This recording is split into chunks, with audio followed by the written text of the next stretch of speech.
Too wrong don't make no right. I put my pride aside tonight for you, for you. Too wrong don't make no right. I put my pride aside tonight for you, for you. Diamond high found this. Come through, be around this. Boom, boom, be around this. Come through, let me pound this. Diamond high found this. Come through, be around this. Boom, boom, be around this. Come through, let me pound this. Man, I was touched by an angel, that was God's hand. Measure a star at every angle, that was God's plan. On my bullshit, then it's robbing. The outside looking in, I'm the odd man. Must have made an impression on your conscience. Even though it, you kept me as an option. Hope you don't catch me when I'm checking on your content. Open up your heart and we locked in. Baby, you could lose the key, now we locked in. And we don't need a locksmith. And you swear my type is toxic. I'm falling harder than a metamorphic rock pit. Too wrong don't make no right. I put my pride aside tonight for you, for you. Too wrong don't make no right. I put my pride aside tonight for you, for you. Diamond high found this. Come through, be around this. Boom, boom, be around this. Come through, let me pound this. Diamond high found this. Come through, be around this. Boom, boom, be around this. Come through, let me pound this. I know you coming when you say you on your way now. Niagara Falls, I feel it coming on its way down. Soaking wet when we play round. Splash pad at a playground. Ooh, I can't swim, it's like a lake now. And I can feel it in my face now. That time hit when you face down. Diving in face first like I can't drown. Too wrong don't make no right. I put my pride aside tonight for you, for you. Too wrong don't make no right. I put my pride aside tonight for you, for you. Diamond high found this. Come through, be around this. Boom, boom, be around this. Come through, let me pound this.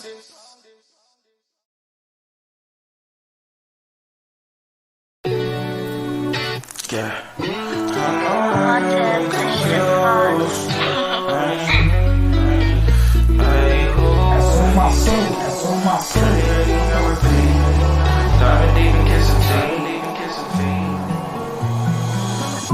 Yeah, that's you, yeah, that's you. I don't play them games, so I can't lose. I can't lose, I can't. Think they competition, they confused. They confused, they confused. I know love ain't fair, I know but playing by the rules. I don't care, my I said and I want you.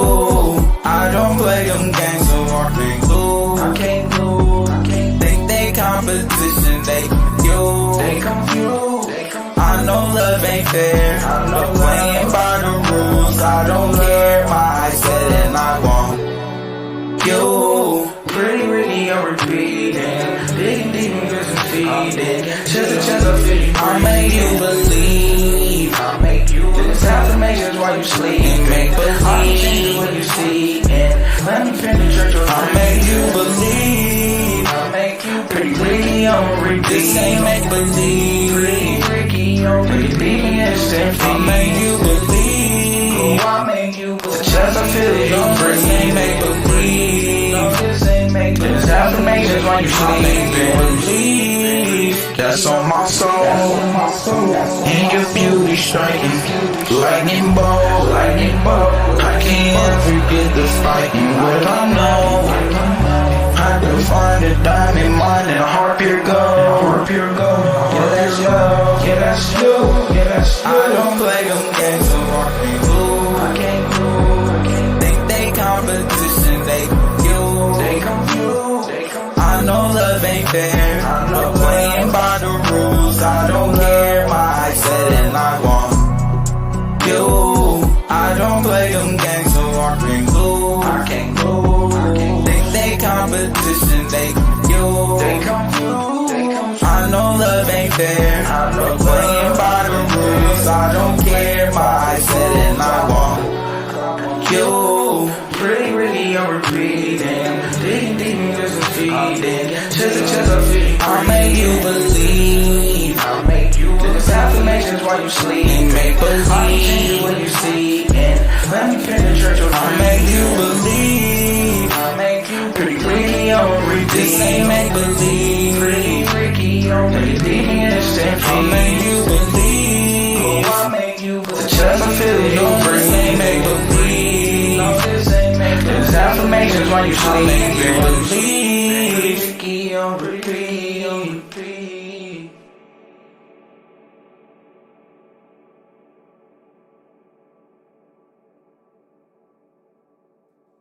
Yes, of course, of course. Y'all already know. Y'all already know we are back with another one. Coming back at y'all with one more real quick. We just finna tap in on a few things. So we gonna knock this out. Let me get that off the camera. We gonna knock this out real quick. And yeah, we gotta talk about this. Because you know what? I decided I don't care about a lot of other things. But one thing I do I do give a damn about is letting the East Indian community creep in with a president. This will be twice now. This will be twice now.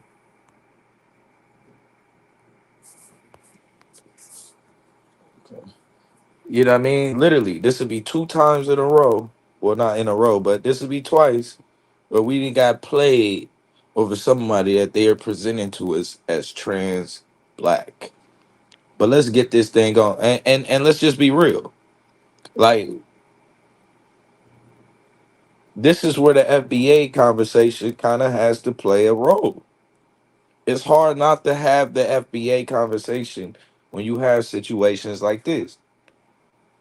Because yeah, it's all willy nilly now and cool until she starts saying shit that's in opposition to our own goals.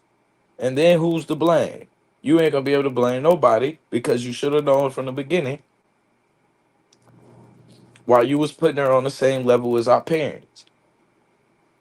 And it's really just ridiculous because you talking about putting this person up there with the likes of some of the great figures in history. And we would put her up there with Diane Nash.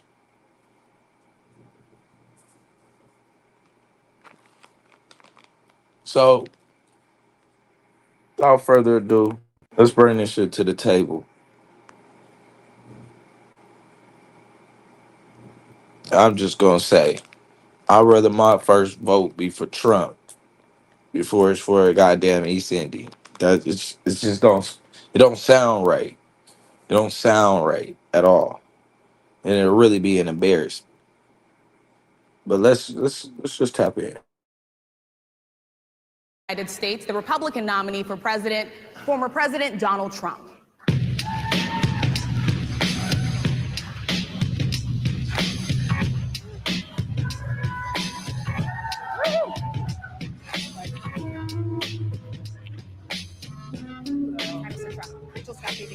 Thank you. How are you?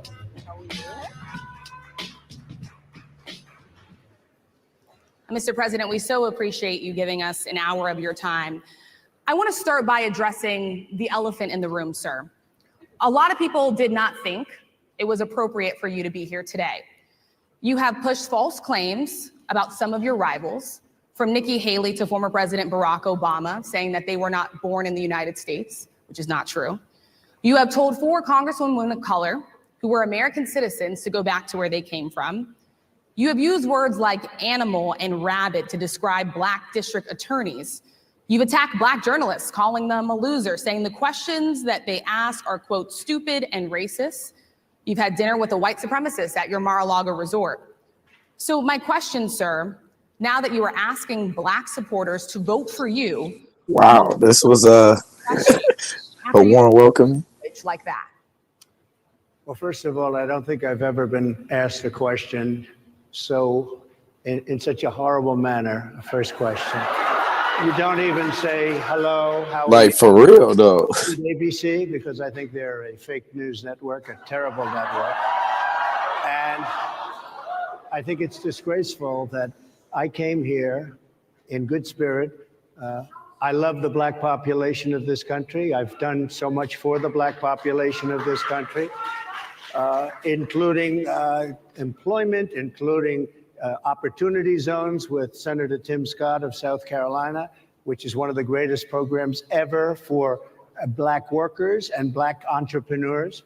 I've done so much, and and I say this, historically black colleges and universities were out of money. They were stone cold broke, and I saved them, and I gave them long-term financing, and nobody else was doing it. I think it's a very rude introduction. I don't know exactly why you would do something like that. And let me go a step further. I was invited here, and I was told my opponent, whether it was Biden or Kamala, I was told my opponent What's good with you, Michael? here. It turned out my opponent isn't here. You invited me under false pretense. And then you said, you can't do it with Zoom. Well, where's Zoom? She's going to do it with Zoom, and she's not coming. And then you were half an hour late, just so we understand. I have too much respect for you to be late. They couldn't get their equipment working or something Mr. was President, wrong. I would love I think if you it's can a answer the very question nasty on your rhetoric. question. He cooking.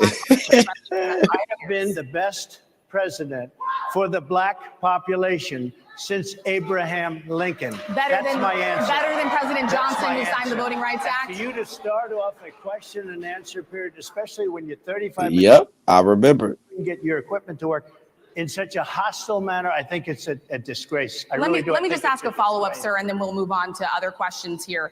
Some of your own supporters, including Republicans on Capitol Hill, have labeled Vice President Kamala Harris, who is the first Black and He Asian bumped her American right off that vice first president question. to be on a major party ticket, as a DEI hire.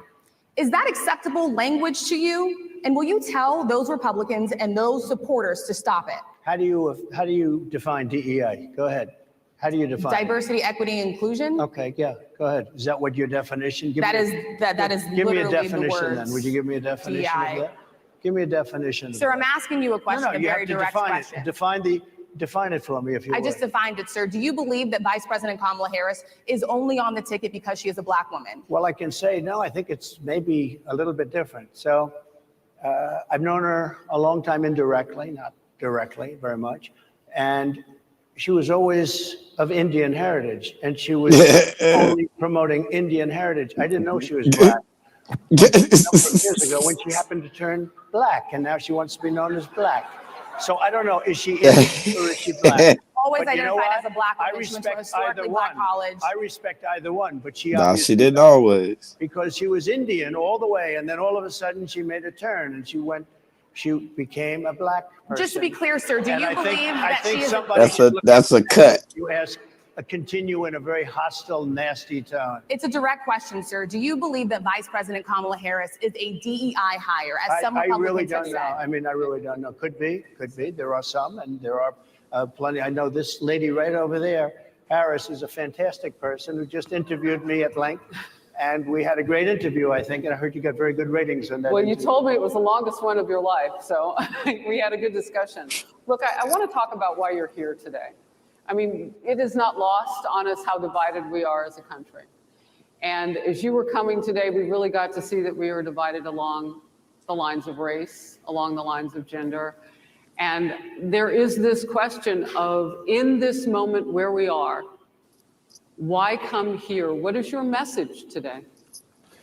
My message is to stop people from invading our country that are taking, frankly, a lot of problems with it. But one of the big problems, and a lot of the journalists in this room I know and I have great respect for, a lot of the journalists in this room are Black. I will tell you that coming from the Straight border up. are millions and millions of people that happen to be taking Black jobs. You had the best. What exactly is a Black job, sir? A Black job is anybody that has a job. That's what it is. Anybody that has a job. All right. And Mr. they're President, taking can I- these they're coming in, and they're coming in, they're invading. It's an invasion of millions of people, probably 15, 16, 17 million people. I have a feeling it's much more than that. And everybody's been seeing what's happened. Now wait a minute, because this nigga's cooking. But why would she ask what's a black job? Now the other side don't ever even deal with us specifically. They deal with us with the minority, just with the collective. And this is what I be meaning by y'all got to get away from that bullshit where they're women of color. We're not rolling with that shit. You either black or you're not. I don't know about all of that women. We gotta get our shit first before we start bringing up other people. The shit don't even make sense. Now she gonna call out this dude and say, "What are black jobs?" Well, would you not like him to be specific? Would you rather him say they're taking minority jobs where we're not even fucking really a part of that conversation? Nah, at least we got this nigga as horrible as raw as this shit comes out. The nigga at least faking like he addressing us directly. They don't even fake like they addressing us.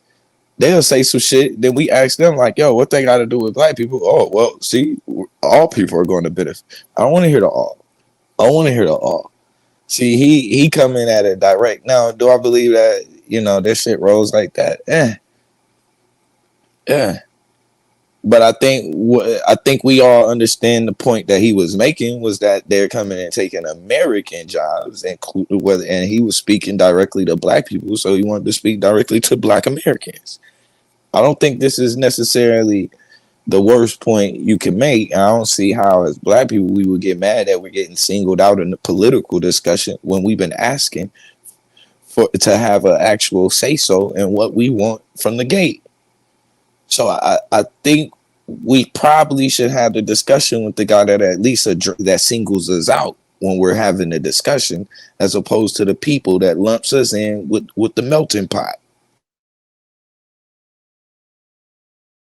The first group of people, the black population, is affected most by that. And Kamala is allowing it to happen. She's the border czar. She's the worst border czar in the history of the world. There's never been a border czar like this. She's never even essentially been. She said she was there once, but not the right part of the border. So she was a border czar. She's done a horrible job. These people are coming into our country, and they're taking black jobs and Hispanic jobs. And frankly, they're taking union jobs. Unions are being very badly affected by all of the millions of people that are pouring into our country. And one thing, as we discussed, many of these people are coming in from mental institutions, from prisons, from jails. They're gang members in other countries. Other countries are setting loose their prisoners. They're opening up their prisons and their mental institutions, and they're taking their bad people, drug dealers, gang members, and they're bringing them into the United States. And by the way, their crime rate is going down, and our crime rate is going to be a disaster. Mr. President, I want to get into how you address some of the issues with black communities. And I say that plural because we live in communities of color that are different. We're not all the same. We don't vote the same. We don't think the same. True. It's not monolithic. So as you come here today, I want to talk about something that bursts. And this is the weight of the inflation on something that Kamala didn't even do. And she went to one. Management International recently released data from its mid-year analysis that we have found a 52% rise in people who are seeking counseling for being in credit debt. They're paying for food that is sky high on their credit cards, and now they can't pay that off. The credit counseling nonprofit MMI, as I said, is saying now that they've seen surges that they haven't seen since we were in a pandemic of people in financial trouble. Much of that falls on the shoulders of single moms, single black moms, when you look statistically. Yeah. How do you turn it around? What's your plan for the black community when it comes to money? So, first of all, what's up, Free Spirit? For whatever reason, because of the fact what's good, Akash? Because I guess, this woman was unable to get the right equipment. But it's very hard for me to hear you, but I can hear every other word. It's very difficult, actually. But so I don't know if they can fix it or do something with it, but I'll do the best I can with it. The inflation is absolutely destroying our middle class, our working class, virtually every class. Inflation is a disaster in our country. Inflation is a country buster. It breaks every country. And we had in my opinion, the worst inflation we've had. They say it's 58 years, but I think it's much more than that. It's been devastating. And if you just take a look at a lot of things they don't include, like interest rates. Interest rates went from 2.4% to 10%, and you can't get the money. People can't buy houses. They no longer have the American dream. Young people, young black people, they don't have the American dream anymore. They can't buy a house. They can't borrow the money because of the cost of the money. They can't buy it because of the cost of housing, because of the cost to build it, because of inflation. Inflation is a disaster, and it's destroying our country, and it's destroying the black community probably as much or So what do more you do? than any. What's your plan? You know what we have to do? We have to bring down the cost of energy, and that's going to bring down the cost of inflation. This was all started with a bad energy policy by Joe Biden. By the way, just if I might, I was running against a man named Biden. You probably saw that. And he was losing very badly in the polls. And then he had a rather bad debate. I would say it was one of the worst debates in history. And his poll numbers crashed. And instead of saying, you know, let's keep going and maybe something happens the other way, they said, oh, we're going to replace him. Let's just replace him. That's like you're in a fight, a prize fighter's in a fight. He's not doing what you say, let's bring in another fighter. So our whole campaign was steered toward him, and now we have to steer toward him. But ultimately, it's the same because they have bad policy. They have policies of open borders, unbelievable open borders, horrible energy policies. They want to get rid of, as you say, gasoline in cars. They want to get rid of oil. They want to get rid of efficient heating. Mr. President. Environmentally, what they're doing is killing our country. They're absolutely destroying our country. But the inflation is the thing that's hurting black workers, the black population, and every other population within our country. Inflation is the worst it's been, I think, in over 100 years. And they'll fact check it. They'll say it's only 58. Whatever it may be, they don't add all the numbers. They don't add the really bad numbers, and you can check that too. But inflation, Harris, is absolutely destroying this country and the people in our country. Yes, Mr. ma'am. President, can I ask you another question Yes, that is also impacting Black Americans? And that's very clear now. Good. I'm sorry? It's very clear. I hear you. Okay. So Sonia Massey, someone from Illinois, an unarmed Black woman, was shot the other day in her home by a deputy sheriff. The deputy has since been charged with murder. You've said police would get immunity from prosecution if you win. Why should someone like that officer have immunity, in your opinion? Immunity? Immunity. I don't know the exact case, but I saw something, and it didn't look good to me. It didn't look good to me. Are you talking with the water? Yeah, well, police unions are not backing this person. Again, why would? They're going to be charging the officer. I guess they're charging the officer. So why should he receive immunity? Well, he might not. I mean, it depends. It depends on what happens. I'm talking about people that are much different cases than that. We need people to protect ourselves. And by the way, in Chicago, as an example, a few weeks ago, What's good? they had 117 shootings and 17 deaths.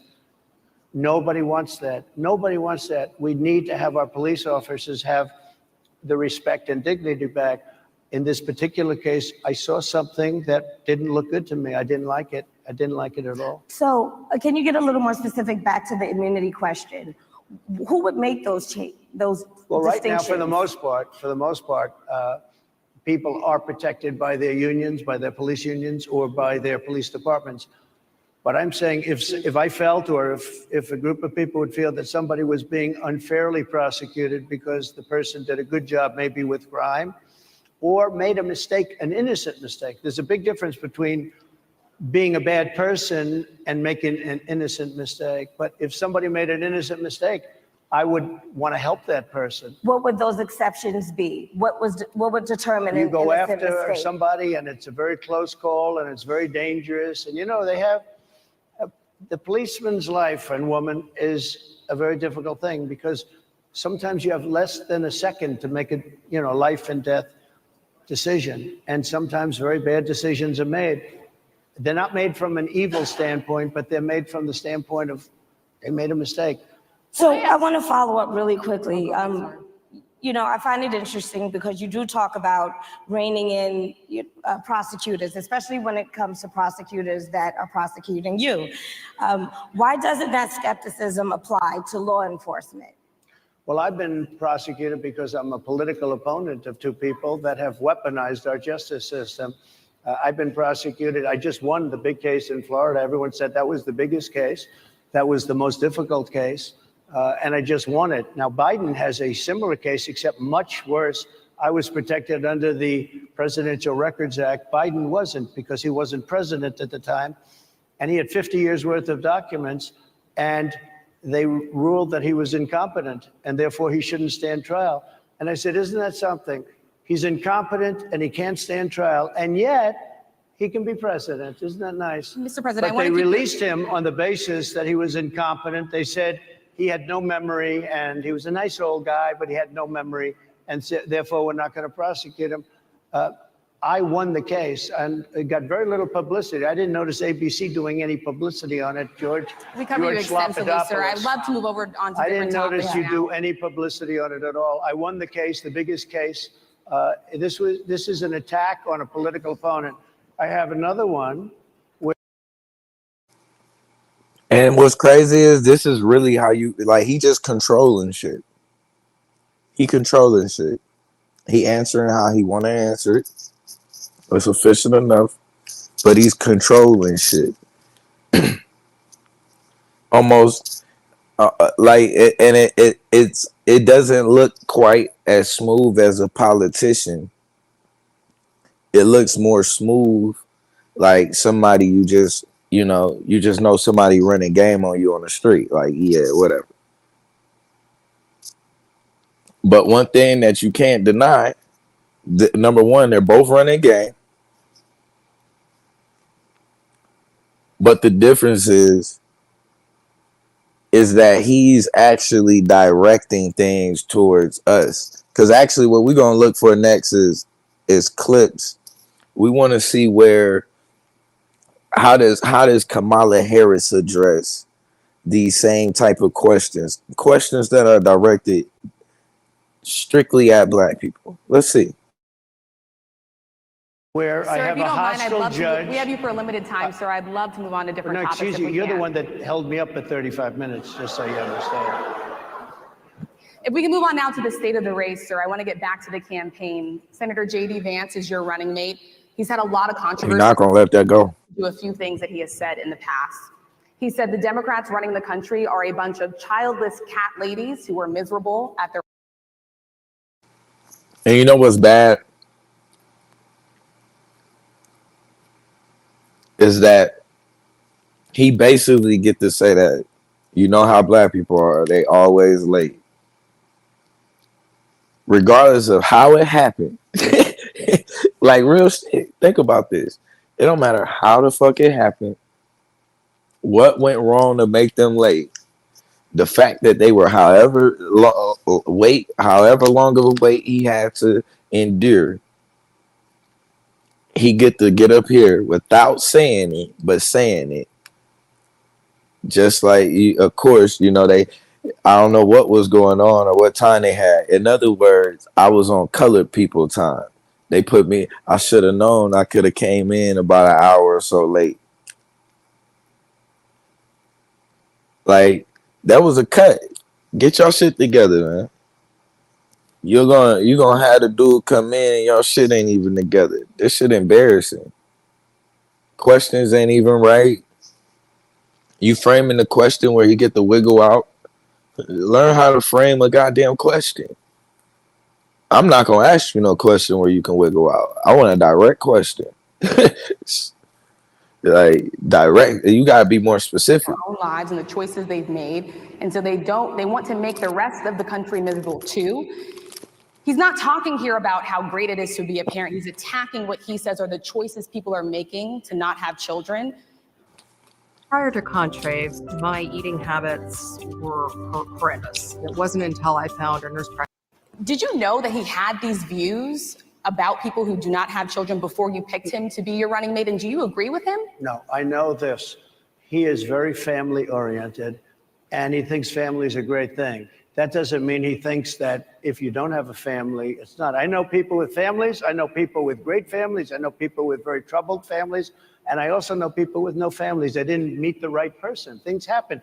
You go through life, you don't meet the right person. But he's not just talking Excuse about me. families here. And He also some of says those that people that people- don't have children should get less votes than That's those all that right. do. I'm just speaking for myself. that your and I campaign think I'm position? speaking for him too.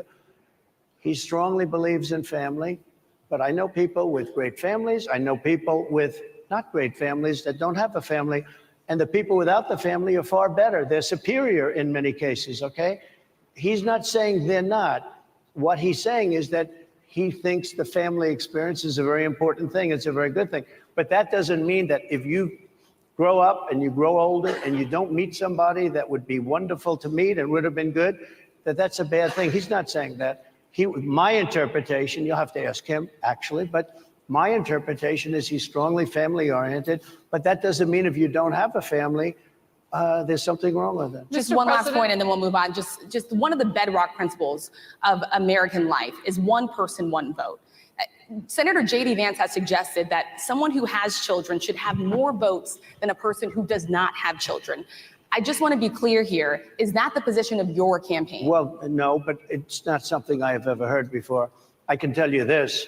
Right now, you have illegal aliens coming into our country, many from prisons and many from mental institutions, and they want to give them votes. I don't think they should have votes. They came into our country illegally, People and who they're are only taking the American vote away citizens from are all allowed of the to vote, people in sir. this room that have been here a long time, that have worked hard, that in many cases, and you'll see this happening, if I'm not elected, you're going to see it happen. If I am, you're not going to have any problem. But you're going to see it happening a long time. You're going to see the people in this room and people outside of this room are going to be losing their jobs to people that have come into this country illegally. Mr. President, can we stay with just kind of the state of the race right now? Because I felt like that vice president question, candidate question was right in there with that. So let's talk about J.D. Vance for a little bit. He's had some stumbles out of the gate. I don't know if you're hearing what we hear as reporters, but it's been a tough couple of weeks for him. Why did you choose J.D. Vance? Why Why did you choose him? And I'm having a hard time hearing too. I chose know him everybody out because- there can, but it's I'll hard tell to you hear. why. I chose him because he's a very strong believer in work and the working man and woman, and especially the working man and woman who have been treated very unfairly, because you have many of them in this room. But you have many of those people, they were treated very unfairly. They worked very hard and they were treated unfairly. He wrote the book that became a bestseller. The movie became a smash hit. He's a very smart guy without the benefit of having a family that has contacts, like a father that was well connected. He got into Yale Law School. He graduated in 2 years from Ohio State, summa cum laude. I mean, you take a look at, his career has been an amazing career. He started off at a level with a difficult family situation, very difficult with the mother and the father and everything else. He ends up going to Yale Law School and was one of the top students, became the head of the Law Journal. I mean, that's an amazing thing. He's a 4-year, he was in the military with great distinction for 4 years, got out, went into business, became successful in business, very successful in business, actually. Did public offerings and other things. And I have to believe in that. I mean, he's somebody that was born in a rough situation. Most of the people know that situation because it was very well documented in his book.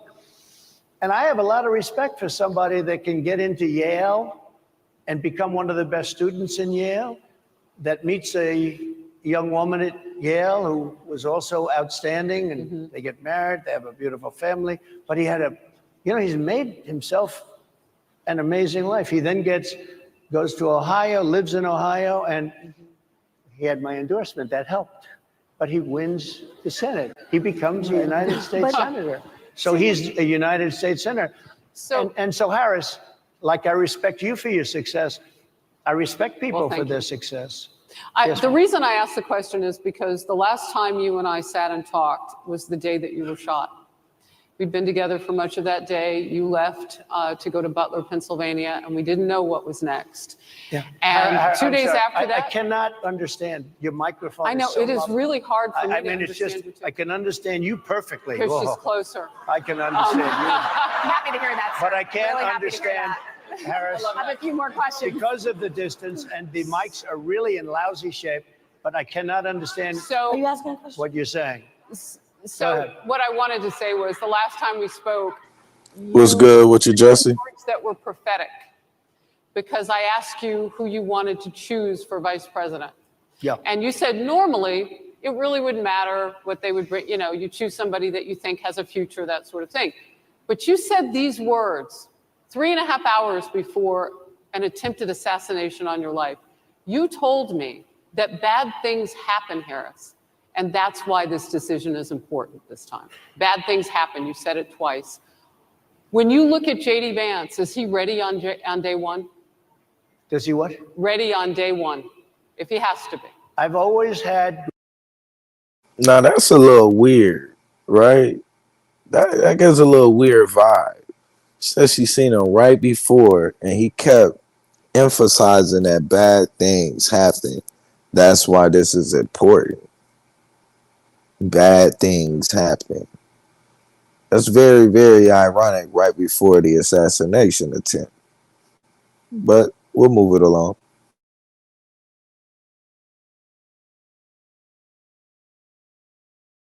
great respect for him and for the other candidates too.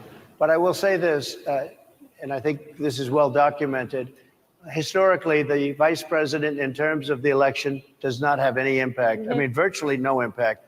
You have 2 or 3 days where there's a lot of commotion as to who, like you're having it on the Democrat side, who it's going to be. And then that dies down, and it's all about the presidential pick. Virtually never has it mattered. Maybe Lyndon Johnson mattered for different reasons of what we're talking about, not for vote reasons, but for political reasons, other political reasons. But historically, the choice of a vice president makes no difference.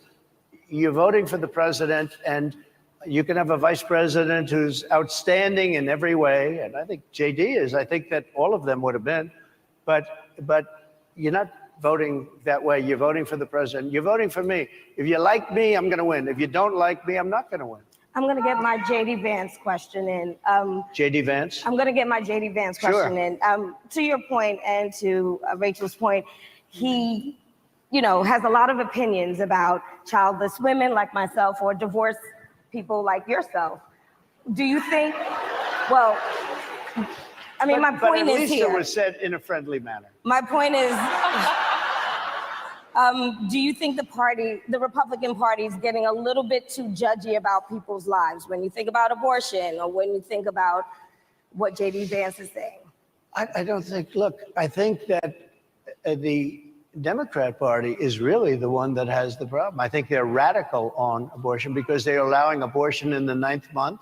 They're allowing the But death. I think it's they're about allowing freedom, the death right? of a baby after the baby is born, based on Sir, the that's governor of illegal in Virginia. every state in the That's- country. Based on the governor of Virginia, Executing a they're baby in allowing the every death state of in the the country baby is illegal. after it's born. It's a They're allowing crime. abortions in the 8th and 9th month. of Well, Democrats pregnancy. have denied. I think they're right.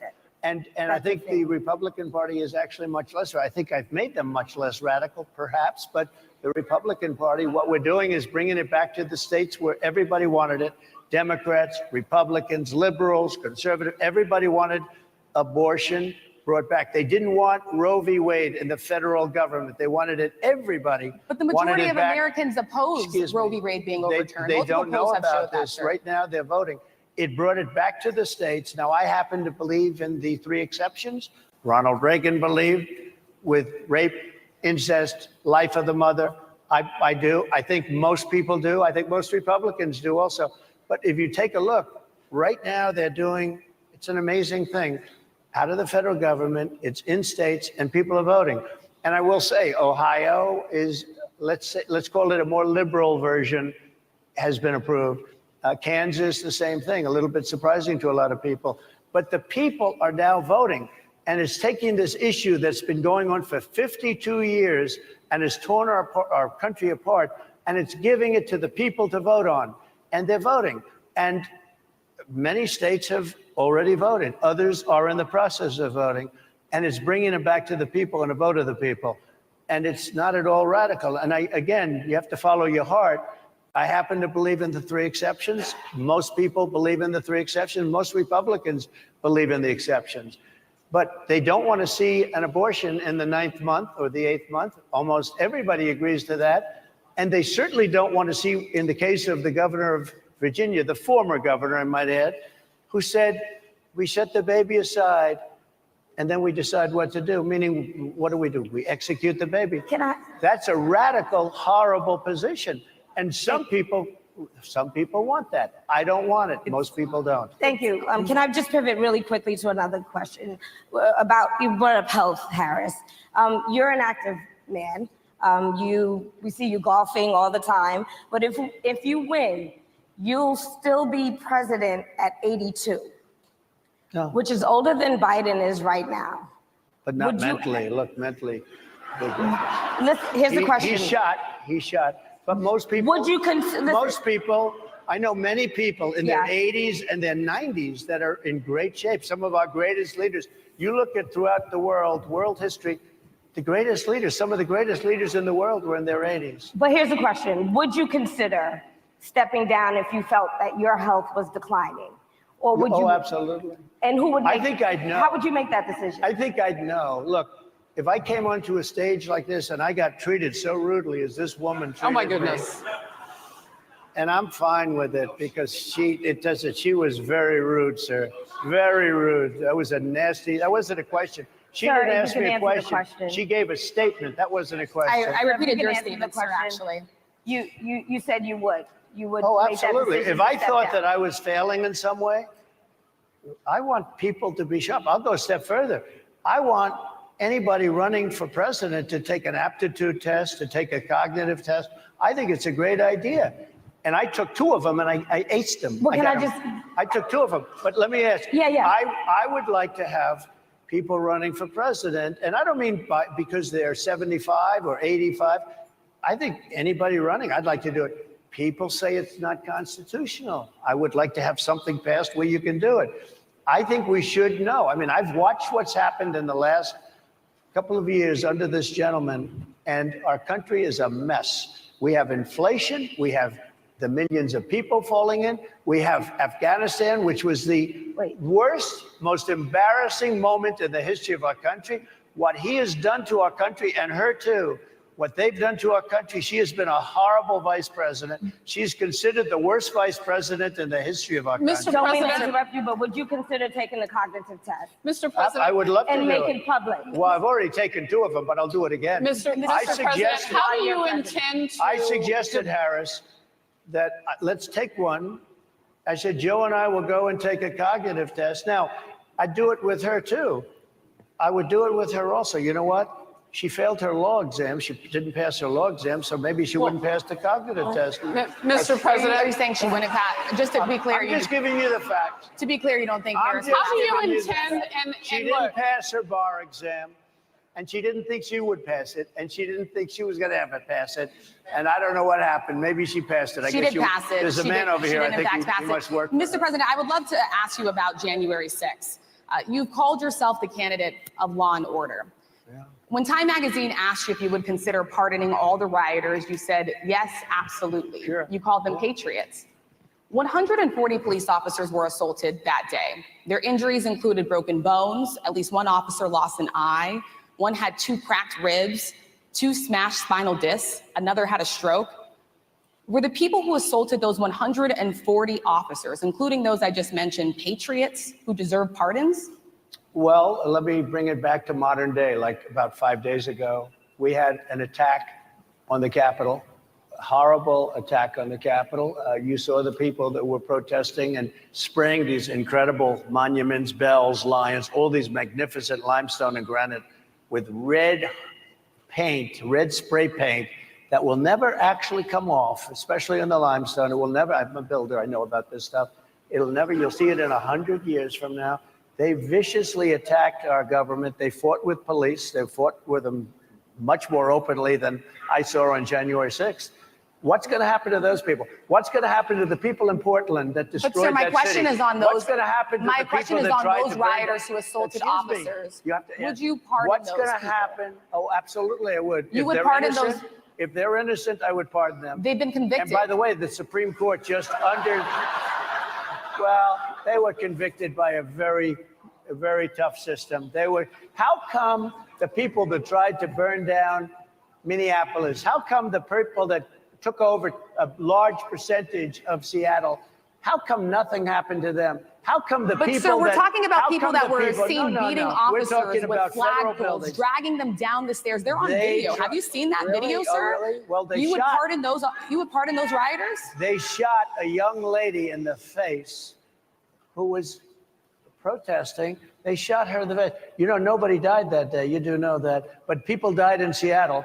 Nobody died, but people died in 140 Minneapolis. officers You know, were people died in assaulted that Minneapolis. day. And nothing happens, and nobody ever talks, and nothing happens to those people. But you went after the J6 people with a vengeance.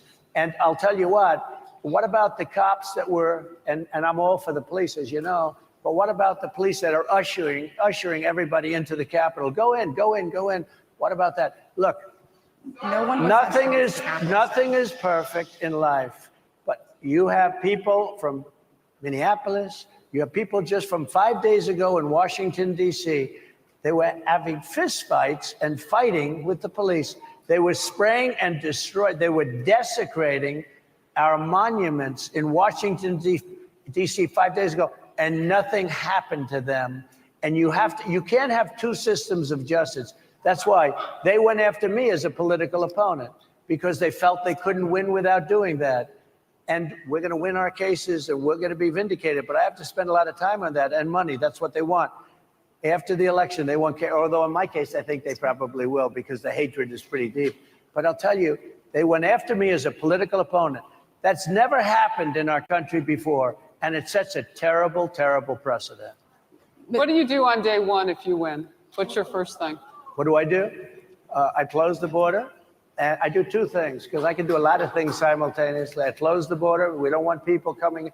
We want people to come in, Harris, but they have to be vetted. They have to be checked. They have to come in legally. I want people to come into our country, but they have to be vetted. They have to be checked. So when you say, what do I do? That, and I drill, baby, drill. I bring energy way down. I bring interest rates down. I bring inflation way down so people can buy bacon again, so people can buy a ham sandwich again, so that people can go to a restaurant and afford it. Because right now, people can't buy food.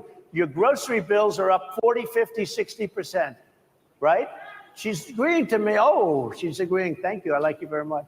Mr. President, I think we are. But it's true. Your grocery bills are up. And then they're mandating that you buy an all-electric car. You know, Elon Musk endorsed me, and he's a friend of mine. He's a good guy. He's a smart guy. But I'm against everybody having an electric car, okay? I'm very much against that. You have to be able to, if you want a hybrid or if you want a gasoline-propelled car. But, you know, we have more liquid gold, gasoline, oil, under our feet than any other country, more than Saudi Arabia, more than Russia, more than any other country. I want to use it. I want to use what we have. I want to bring down prices, bring down costs, and I also have to stop the invasion. And remember, they're taking your jobs. These people coming in are taking your jobs. Project Mr. Pre- 2025. I think we have to leave it there by the Okay. Trump team. All right. So leave it. That is the last word. Thank you so much, Mr. Trump, for coming today and joining us. Well, thank you very much. They've been telling us. Thank you. Thank you, everybody, very much. Great Thank you, honor. Mr. President. Thank you. So when you're living in this area, you have to leave it, like, you cannot take yourself to a higher level. Even me, as I was a kid, I used to play in this mud. Most of the children in the area are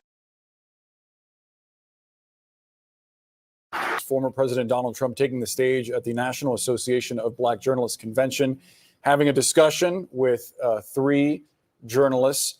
Again, at times heated, especially at the very top, the president seeming to get personal with Rachel Scott of ABC News, calling her disgraceful. There were jeers in the crowd when he went on a rant, clearly upset about a question that she asked him. I think most notably, he also got personal with attacks against Vice President Kamala Harris. And I think one of the big headlines that's going to come from this is a description of her that he used when he was asked if she was a DEI hire, which is a claim that many of his acolytes on Capitol Hill and elsewhere have made. He said that the vice president used to be Indian and turned black. He said, quote, "Is she Indian or black? Somebody should look into that." He also went after her for failing a law exam, saying that she may not pass a cognitive test based on that.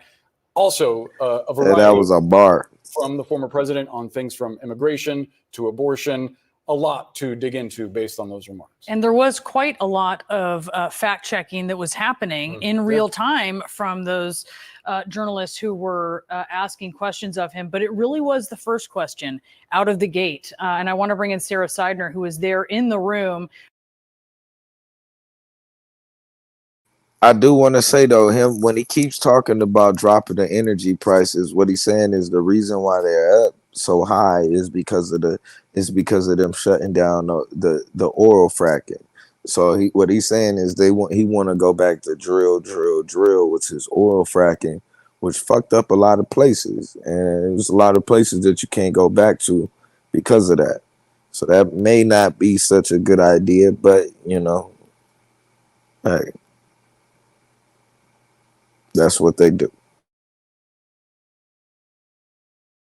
We could hear a lot of the reaction, Sarah, on microphone there. I know it's probably even more pronounced in person, but it was Rachel Scott's question, which was a fair one and an accurate one, where she said to former President Trump, "You have made false claims about former President Obama. You have attacked congresswomen of color, black DAs, black journalists. You had dinner with a white supremacist. Now that you are asking black supporters to vote for you, why should they trust you?" And he went on to say, "I don't think I've ever been asked, I guess, a question like that in such a horrible manner." And then he attacked her and her news organization. Yeah. His response was the reason why this question has been asked. Because when a tough question like that is asked, his response is to attack the person who's questioning him. And that's exactly what happened in front of this crowd here. And then it devolved from there. From that question, every time that Rachel asked him another question that, was pointed or talked about some of the things that he had said, his response was to attack her. So look, this went off the rails at the very beginning, but those questions are questions that folks in the black community do have as to whether or not they should be able to trust Donald Trump with some of the things he has said about, for example, President Obama, questioning whether or not he was actually born in America when he was born in Hawaii very clearly, and making that same question to some other members of Congress as well, people of color. But, there were some questions that were asked about the... Tonight, I showed up. Those are the exact words that former President Donald Trump is using to defend his appearance at the National Association of Black Journalists convention yesterday, an appearance in which he questioned Harris's race. But that's a good point. He showed up. She was supposed to be there. Now she was doing it on a Zoom.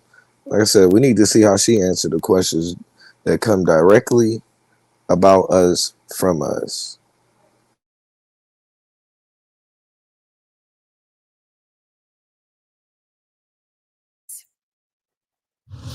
She was always of Indian heritage, and she was only promoting Indian heritage. I didn't know she was black until a number of years ago when she happened to turn black, and now she wants to be known as black. So I don't know, is she Indian or is she black? Of course, Harris is both and has been very clear about that. She spoke extensively about it, in fact, over the years. And to Charlemagne the God, host of the Breakfast Club radio show, she talked about it. I'm black. Yes. And I'm proud of being black. Absolutely. And I was born black. I will die black. And I'm proud of being black. And I'm not going to make any excuses for anybody because they don't understand. Oh, really? All right, Charlemagne the God's out front. He's also the author of a new book called Get Honest or Die Lying, Why Small Talk Sucks, an analysis of the moment in which we all live, this polarized world that we are living in. So Charlemagne, Trump's not backing away from the controversy. Today, he went online. He shared a photo of Harris wearing a sari in a family photo, and he writes about it. Your warmth, friendship, and love of your Indian heritage are very much appreciated. Okay, so that's what he did today. Let me just ask it to you this way, though, Charlamagne. Does he deserve credit, as he says, for showing up at the Black Journalists event yesterday? Peace, Aaron. How are you, first and foremost? No, does he deserve credit? No, he doesn't deserve credit. I'm gonna be honest with you. I don't give a damn about any of this, and neither should you. Like, nobody in the media should care. Donald Trump doesn't have any new tricks. He focuses on identity. He focuses on race. He focuses on gender. He makes white America think that the changing demographics of this country are a threat to their livelihood, and he makes them believe if we don't take things back to the way they were, probably 1950 something, then America as they know it will be ruined. It's just a distraction. Like, Public Enemy had a album called Fear of a Black Planet. Trump tries to scare people with the fear of a black and brown America, and we have to stop falling for it. Like, we just have to stop falling for it. All right, like, so yeah. All right, so today, though, you talk about it. You tackled it on your show because it's out there. People are talking about it. One of your callers actually called in and said something about it that I wanted to play for everyone, so you could explain sort of how this makes you think and feel. Here's the caller. Man, to be honest, Kamala Harris, she already said that she wasn't black. It's all over everything. She done had interviews. Yeah. I understand. But she already said that she's not black. She identifies as an Indian. When she was running and she did all of that in California. Yes, she has. No, she hasn't. Yes, she has. Listen, have you ever read her book? No, I don't. I won't. Say what now? In her book, she specifically talks about how, her. Hey, yo. Hey, yo. That man almost said, no, I don't read. He almost said, no, I don't read. But he is right. And we finna get to it right now. Mom definitely instilled her Indian heritage in her, but also told her she was a black woman and raised her to be a proud black woman. They have an interview. She has a verbal interview with a white woman, and she says that she is not black. She is Indian.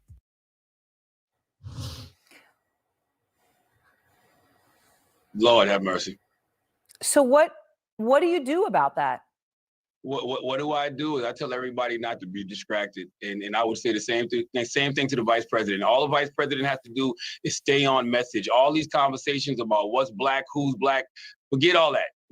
How you gonna put money in people's pockets? How you gonna keep people safe? That's what both candidates need to be talking about over the next 95 days. We all know Kamala Harris is black, and we all know she's Indian. And we also know Donald Trump is a bigot, and we know he's divisive. I don't need the media running Donald Trump's greatest hits over and over for the next 95 days. Donald Trump, as of right now, has no real strategy against the vice president. So they're going to say she's a DEI hire. They're going to attempt to weaponize her not having kids. They're going to question her blackness. Ignore it all. Aaron, listen. But Charlamagne, I understand, but you're talking about the media, and I'm not taking it personally, but I do think it's important, in part because of that caller. Media too, though. I know, but too. Yeah, no, I understand, but that caller calls in, and whether it should or shouldn't, sometimes it just is. If it gets into the ether and it starts affecting how people think and feel, then that becomes an actual problem. How do you deal with that? You get calls like that. You actually have an opportunity to interact with someone to try to explain. Do you feel like people hear you? Yes, I have no problem telling that young man he's bugging. Well, or you could say he's half right? Because yes. The vice president has said she's Indian, but she also says she's black because she's both. And that's why we need to ignore it all. The media should focus on whatever candidate is talking about the issues. Anything else is not worth the airtime. How many times is Donald Trump going to run the same trick over and over and over, and we continue to fall for it and be distracted? Focus on the issues. Focus on the candidate who has an actual plan for America. All right. So let me ask you, J.D. Vance is commenting on her. He's been trying to to defend Trump's comments about her. And here's what he said to our Steve Cantor. I'm going to highlight one word here, but let me just play it. Look, all he said is that Kamala Harris is a chameleon. She goes to Georgia 2 days ago. She was raised in Canada. She puts on a fake Southern accent. She is everything to everybody, and she pretends to be somebody different depending on which audience she's in front of. I think it's totally reasonable for the president to call that out, and that's all he did. So he calls her a chameleon. Period. Exact same word, actually, Charlemagne, that his former friend, longtime friend, used to describe J.D. Vance to me. Here's what she said. What I've seen is a chameleon, someone who is able to change their positions and their values depending on what will amass them political power and wealth. And I think that's really unfortunate because it reflects a lack of integrity. I'll just note, Charlemagne, that he used the word chameleon after his friend used it. I don't know whether that, whether he saw that. It's very possible he did. But you write about this, that words matter. You talk about get honest or die lying. That's your new book. And it's about honesty in politics, right? So when people are using words like chameleon, that may be a word, but it gets at something that's quite deep, right? What is truth? And when is a person actually being genuine? How do you think about this, given where you sit every day, these calls that you get? Yeah, I mean, to your point, I have a chapter in my new book called The Language of Politics is Dead. And I talk about how tired we are of the way politicians talk to us and how everything is too safe and folks are too afraid to take chances. And I feel like the internet killed all that, like social media in particular. People have gotten used to hearing Yeah, that's what people forget. Shit. Even look at it was a white boy on the drum line. ideas and not just ideas, but news, all topics in just authentic ways. And two things that I love right now, my critique of the vice president was the person I've known since 2017, the person that, we used to see grilling people in Senate hearings. That individual had disappeared over the last few years. But over the last couple of months, whether it's been her, economic opportunity tour, or even after the way she stepped up after Biden's terrible debate performance, and of course now that, she's at the top of the ticket, I've seen that real person show up. Like I've seen that person, really come to the forefront. And I think, as long as we see more of the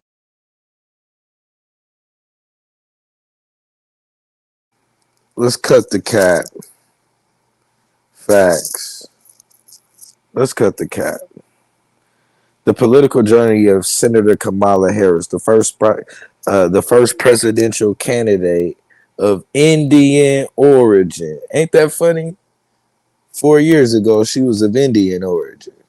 Has inspired millions of Indians, many of whom lofted banners of congratulations in her ancestral city of Chennai, after learning that she had been named the Democratic vice presidential nominee. She has a direct connection to her lineage, place, name, language, food, all of that.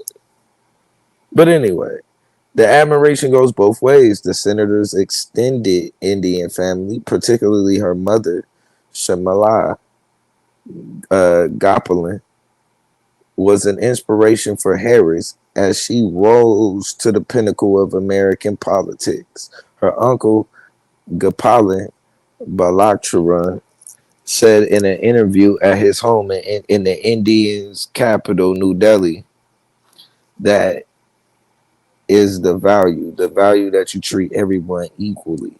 Don't worry about where you're from. Where do you go? Right? And what do you eat? What you dress, what you wear, what languages you speak. It all matters. It all doesn't matter. Right? That was my father that told me and my sister. That's what Shamala told Kamala Harris and Maya. Those were the values that they have. Those values will be on display Wednesday night when Harris, Democratic California, will address the Democratic convention to introduce herself as the first Black and Indian American vice presidential nominee. I would say Jamaican and Indian, but cool.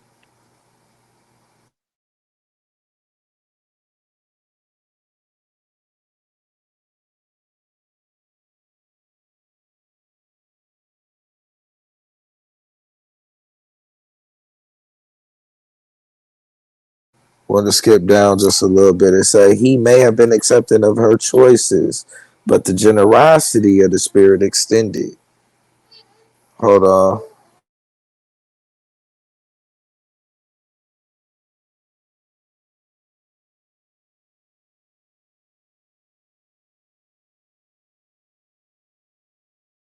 I don't want to suffer the consequences of our future president not liking my Indian food. Can I just tell you something? Yeah. I've never made dosas.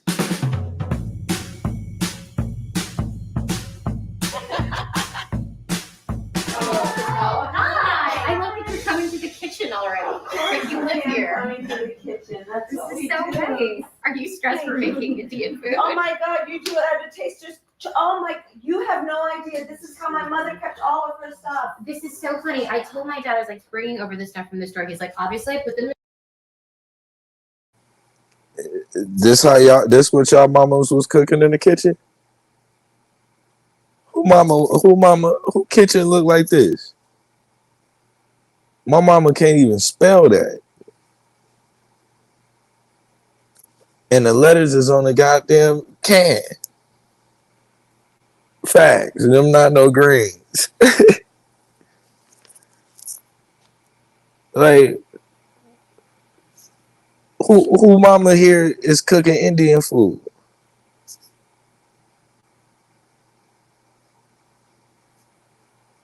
I'm sorry. This what we doing? Doing Taster's Choice. But and this have them literally over. was how my mother kept all of this stuff. That's We so would have funny. what is that? Do they tell each I other? don't know. Hi guys, it's Mindy. I'm here in my kitchen, and today we are cooking, but we have a very special guest. Very special. Senator Kamala Harris. Hi guys. Wait, so here's what I want to know. Okay. Is it respectful to call, like, I should be calling you Senator Harris, right? No, you should not. That's not on my birth certificate. Okay. Call it Comma? Comma, yes, please. Okay, because the Indian in me, I feel like my parents, Just my don't dad call will me- watch this. Just don't call me auntie. Okay, I won't call you auntie. They'll be like, how could you call her by her first name? She's worked so hard. Okay, so what we're gonna cook today is an Indian recipe. Yes. Because Yes. you are Yes, Indian. yes. Okay, and I don't know that everybody knows that, but I find that wherever I go. Oh, really, Kamala? So today we getting ready to cook. Anybody learn? Who mama taught them how to cook Indian food? Anybody? Okay.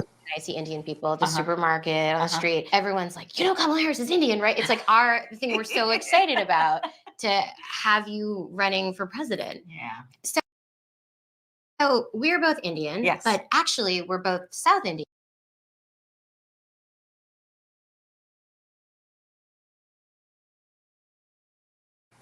I just want to take the banner off. So we'll look. Shout out to APTV. What's good with you guys? Just want to take that banner off real quick so we can take a look at them. That's what we looking at. So we just go by phenotype now? The skin color and hair, does that all that matter? Because she got the same hairdo as she do. And they both claiming that they South Indians. And they both know how to cook Indian food. And both they mamas kept their kitchen with all this Indian type of seasonings and shit. My mama her kitchen don't look like this. I'm sorry. But Kamala looks right at home, doesn't she? She looks right at home. Oh, shit. Yeah, she looks right at home, if I gotta say. But let's see.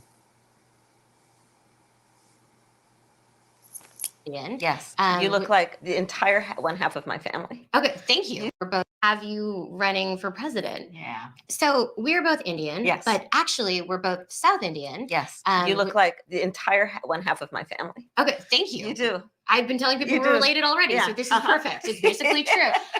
And so were you raised eating South Indian food? South Indian food, lots of rice and yogurt, potato curry, dal, lots of dal, idli. Yes, Italy. That's a deep cut. Okay, so what we're cooking today. Excuse me? Let me take the banner down. What is that? What the fuck is that?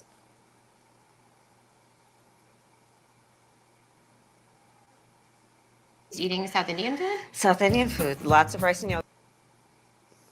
What is that? Potato curry. Potato curry? Potato curry? Hey, I just want to know. So who mama was cooking this in the kitchen exactly? That you know of. That's black. But let's keep going. Dal, lots of dal. Idli. Yes, Italy. That's a deep cut. Okay, so what we're cooking today is two things. One of the South Indian staples is dosa, which is kind of like a sourdough crepe. And then we're going to make a potato curry, which is the traditional accompaniment. So I printed out. So where did we're you get doing it this the recipe? old-fashioned way, which is I printed out a recipe from the internet. Okay, I'm ready. Okay, so when I told my dad that I was going to be cooking South Indian food for you, he was extremely excited. He said, "I shall get the spices," but he took them all the Indian spices, and he put them In the Taster's Choice jars. And this is exactly what my mother would do. So when I walked in and saw this, literally, I didn't know it was actually a thing among our I people. guess it's an Indian thing. It apparently is a thing. Okay, cool. So this is all the spices we're going to use, courtesy of my dad. Okay. And then dosas take a really long time to make the batter. So what we have is this great company, this Indian company actually, makes ready to make. You can get it at the Indian store. So we're busy. It's dripping. Okay. It's You ain't shit, APT. Vegetarian. It's all vegetarian. So when we were growing up and we'd go to India, and my grandfather was a little mischievous. So my grandmother, of course, was like strictly no, nothing. If it had a mother, it was not getting eaten. And if my grandmother would go out of town, my grandfather would then, he'd get very mischievous and he'd say, "Okay, let's have French toast." Because of course that has an eggs. So when I would go and visit my family, obviously no meat. Even the dog would eat rice and yogurt. Oh, The dog would eat rice and yogurt. And the dog would like the rice and yogurt. no. Very good Hindu vegetarians.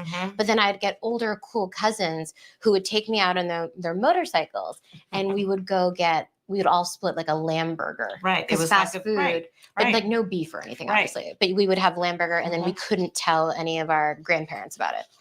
That's a fine shop. Right. Okay, Senator Harris, I say this with respect. You're kind of a show off. It's like, meanwhile, it's taken me 20 minutes to do this much of ginger. Okay, what can't she do? You got my vote.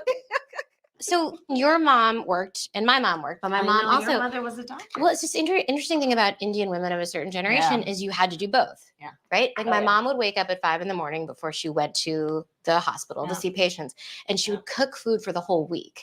Oh yeah, mommy did that too. And so some food that was cooked, dinner food was cooked at 6 a.m. And then she would leave. And then so all of our food was cooked. And we, of course, didn't understand. We're like, we want to go to McDonald's. But there was this a 4-course Indian meal for us, even if she wasn't there to eat it with us. And it was that kind of a thing that was completely normal when you're the children of professional immigrants. Listen, this is how it was, because we would often come home from school before our mother would come home from work. And then there was always fresh baked cookies. No. Or always.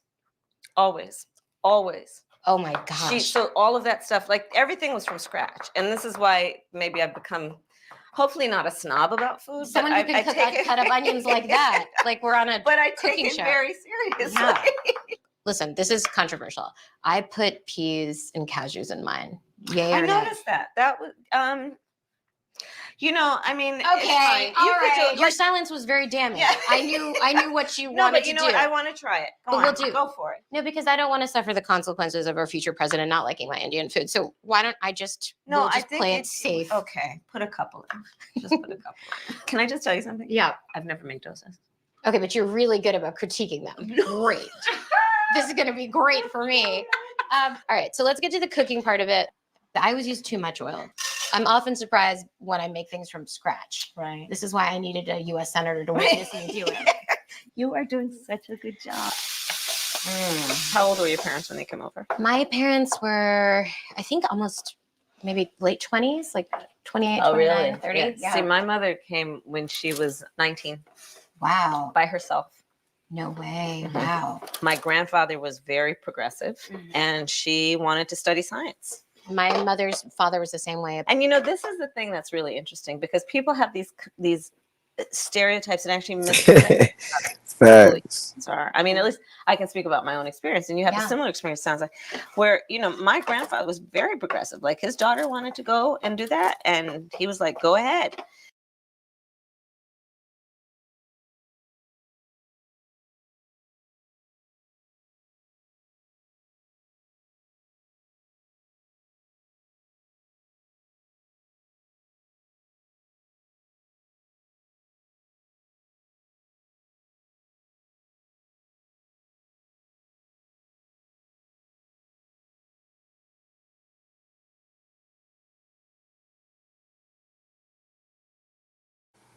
I don't care what school she went to. I don't care where she plays.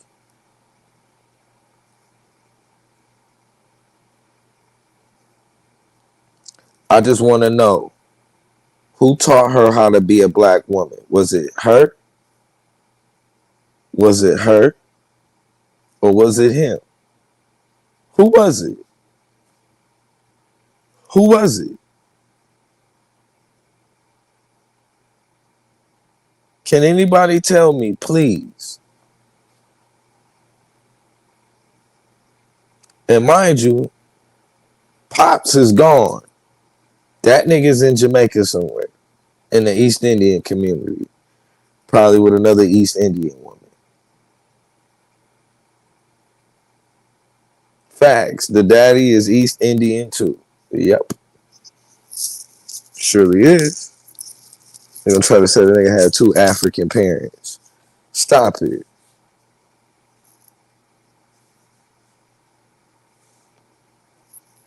Like who taught him, who taught her how to be a black woman?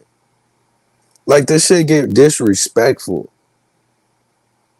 It get disrespectful. And if you want to disrespect yourself, cool. But you not gonna do that to my mama. Not to my mama. No. No. You can have that shit. Who taught her? Do we gotta go back to what she cooking? And she doing the cooking. Cause the other Indian girl, who fully Indian, she don't even know how to cook her own goddamn food. Kamala has it showing her. Man, we gotta stop this. It's disrespectful. I think this is done. I think so too. And I think that we can move on to dosa. Okay. Here's my pre-made dosa mix that thousands of Indian women around the world are gasping that I'm using. I'm just gonna put some oil in the pan. Okay. Now, would your family, would they do the thing where they took the paper towel and spread it around, or they just leave it like yeah, this? yeah. I just want to let you know that I'm really stressed about doing this since you're Okay, can I just tell you, I'm in awe that this is happening at all in a real kitchen in front of me. Look at how gorgeous that is. You're doing such a great job. So I think the key to dosa is very simple, which is a lot of oil. So what I do is put a little bit of oil in the holes to make it like crispy. Oh, that's smart. My dad kind of always did this. Hi. This is your father? This is my dad, Avu. Hi, Dad, this is Senator Harris. How are you? It's so good to meet you. Thank you for coming. My grandparents lived in Bessenecker. Yeah, actually, They were in. my family lives there. Yes, I would go and take walks on the morning on the beach with my grandfather. Yeah. Dad, do you know that her family keeps spices in Taster's Choice We bottles? would keep the same in Taster's Choice, but why is it that you guys keep these things in Taster's Choice? I never asked, but my mother drank Taster's Choice coffee every morning, so I guess, and we recycle everything, of course. Wait, Senator Harris, what do you think of Okay. this dosa? Do you think it's done? That's really good. I think it's going to be pretty good. There we go. Wow, I am really impressed. Okay, so now the components are all ready. And we're just going to take the potato and put it into the dosas. Yum. And now we'll fold them over. That was the better way to do it. Yes, wait. Look at how gorgeous that is. I'm going to do the same thing on mine. So, masala dosa. Thank you for eating this. I would give this a hard B-. That's how they do it. And she killing it too. She killing it too. And look, it says, mentally that Harris' uncle said his sister passed her daughter. Look, I can speak for hours about Shamala now. She is a pioneer, Bakalan said. She was a great inspiration to Kamala and Maya. There is no question about it. She was the single most important person in their lives. Harris' mother died in 2009. It was not just Harris' mother who may have been an inspiration. Bakalan said himself also studied in the United States, receiving his doctorate in economics and computer science from the University of Wisconsin. He later returned to live and work in India. Harris' uncle watched with admiration as Galapagos threw herself into the politician firmament of the University of California campus at Berkeley during the early 1960s, joined the surging civil rights movements for Black Americans, and eventually earned her doctorate in nutrition and endocrinology. At that time, there were many Indians living in the Bay Area, and certainly no single girls. She did a lot of things which very few had done at that time. She did it on her own volition, because of what she believed in. Hold on, let's scroll down.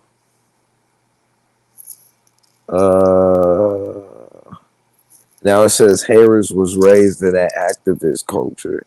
Harris has been active in the civil rights movement from the day she was born. Balakrwan said Kamala went to a lot of demonstrations from the age of 3, but in the early years she used to see only the feet around her because she was sitting in a stroller. Here we go. Here we go with the Biden sob story. So did Biden. He fought in the civil rights too for us. Thank God. Let's keep going. By both Indian and American standards, it's not a conventional match, as it flouted both religious and racial boundaries, which we already know. The Indian culture and how they deal with the caste system and the skin color, right? We would be considered untouchables in India, not even on the goddamn Brahmin system. But anyway, like we couldn't even be the feet. Let's keep going. Where was it? No, this ain't the one. It's so lame. They know which one I'm looking for. She tell you what she identify with. I need her quotes.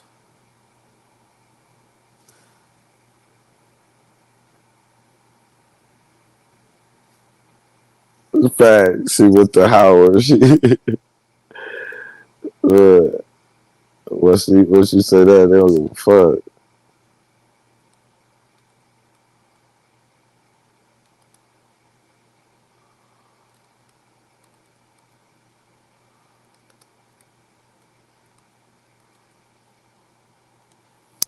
Let me see.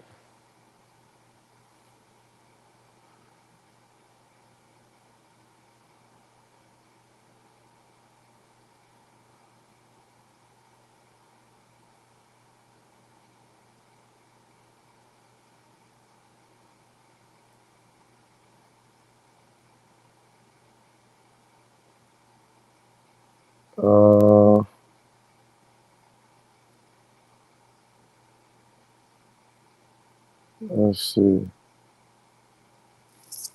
Let's see. I'm finna find it.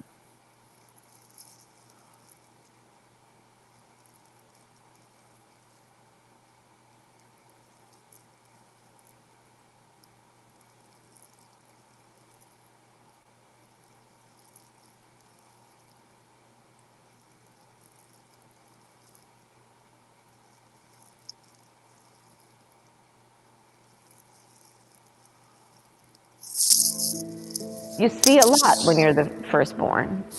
I saw my mother and how she worked hard, and she was full of pride and would never want anyone to ever pity her. She never complained about anything. But I also knew how she suffered. I knew how she stayed up late at night trying to figure things out. She was a brown woman with an accent. I remember going into, a store and us being followed. I remember how people would look at my mother and make certain assumptions about her intelligence or her capacity or her right to belong. As the eldest child, you see this.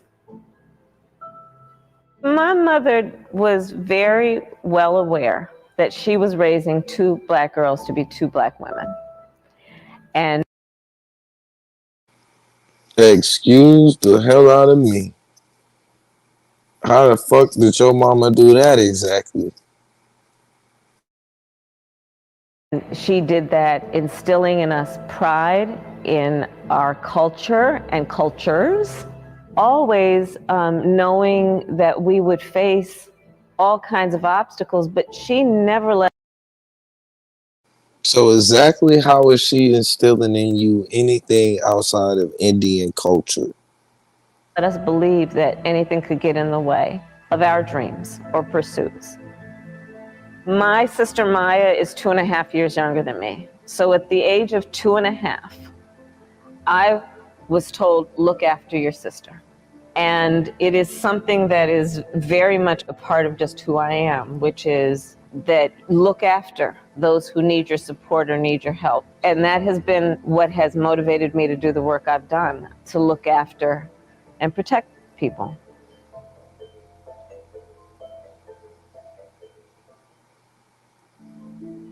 You see a lot when you're the first.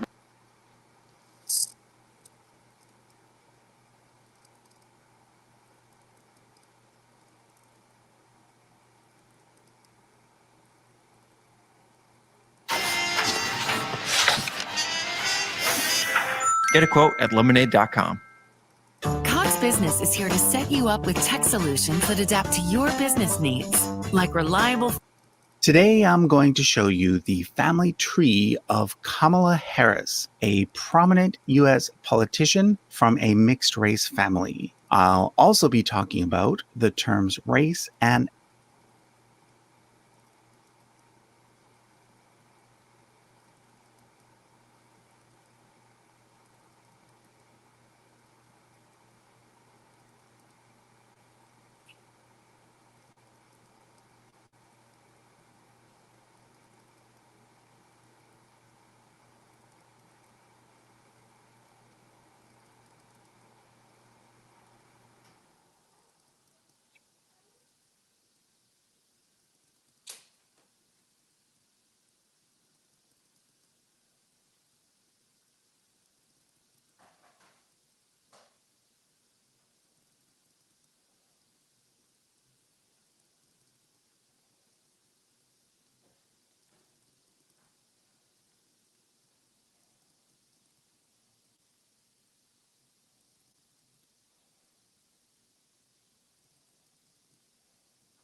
The residents belonging to a small village in India's Tamil Nadu were in fact rejoiced with the news of US President Joe Biden nominating Kamala Harris as the Democrat presidential candidate. The village is where Kamala Harris's maternal grandfather was born. The villagers prayed for her success in the US elections. Take it over.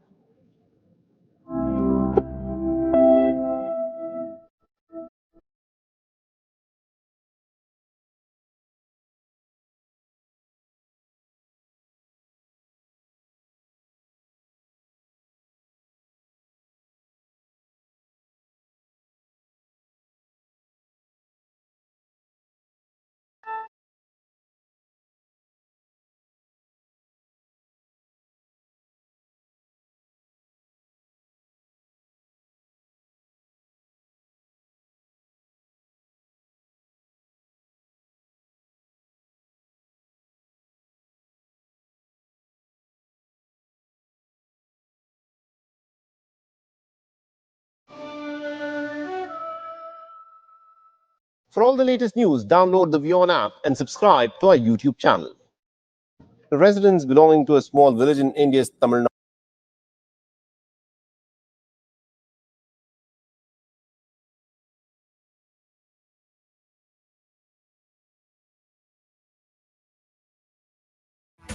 Now, after Kamala Harris was nominated for the U.S. vice presidential candidate by Democrats, Tamil Nadu is now soaking in the glory of Kamala. While her grandfather's village is proud of her feats, several posters of the U.S. leader have now surfaced across of Tamil Nadu. Here's a look. The little-known village of Painganadu near Mannargudi in Thiruvarur district is now on the global map. The Democratic candidate for the vice president's post in the United States traces her roots to this village in Tamil Nadu. Painganadu has a wall of fame which honors sons and daughters of the soil who've made it big in the outside world. And Kamala Harris's name is right up there next to her maternal grandfather, P.V. Gopalan, who was a bureaucrat. Unfortunately. Anybody else getting plaques in East Asia? There are no living relatives in the village presently, and I am the only link between that P.V. Gopalan's family and the temple. Your temple, I happen to be the trustee, and their family deity is this temple, that is Shasta. He is the presiding deity of the temple. As a villager, we all, you must have seen across everywhere they have put up flex banners, and we wish her all success in her endeavor. Tamil Nadu is soaking in the glory of faraway Kamala Harris. Posters in Tamil lauding a victorious Kamala Harris have surfaced in many places. This one has late AIADMK matriarch Jayalalitha showering her blessings on Kamala.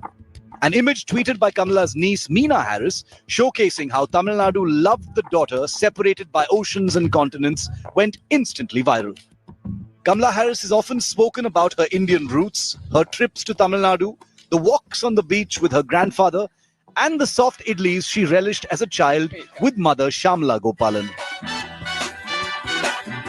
My mother would take my sister, Maya, and me back to what was then called Madras, because she wanted us to understand where she had come from and where we had ancestry. When she was fighting for the California Attorney General election, Kamala had called her aunt Sarla Gopalan in Chennai.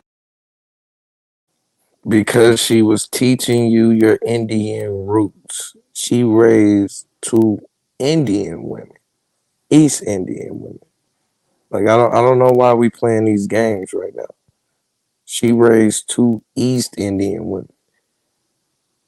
It's very disrespectful to say that somebody other than a black woman raised a black woman.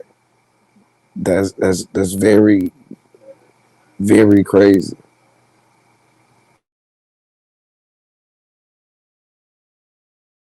To break coconuts for good luck at a temple in Besan Nagar. Kamala had won that election by a margin of 0.8%. With Akshay Anath in Chennai, Bureau Report, India Today. Hi everyone, Preeti Chaudhary here. Hope you like this video. For latest news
So what was the thing that she just had recently?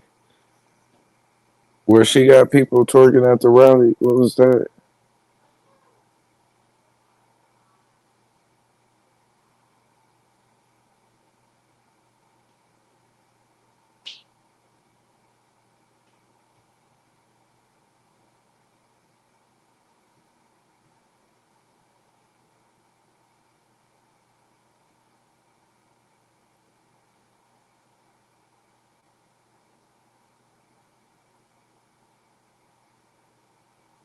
Huh.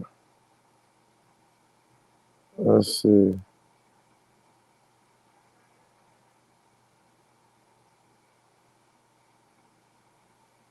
Here we go.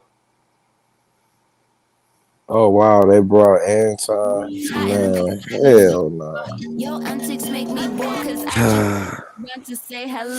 Oh, oh, oh. I just came around to say hello. Say hello. Hello, Moto. My wife transformed herself before summer doing wall Pilates. And this is me in my 60s. How? Joining us now is Stacey Washington, host of Stacey on the Right, SiriusXM Patriot Radio, and Anton Daniels, YouTuber and content creator. Anton, let's start with you. You just went viral for an exchange that you had with a Kamala supporter. Let's watch. Would you vote for? Yeah, Why? I'm going to just be real honest with this. She's a Black woman. Is it only because she a Black woman? Yeah. Do you not see how that's a bad idea? Elaborate. We're in 3 proxy wars. She failed at the border. She has no policy, no record to stand on.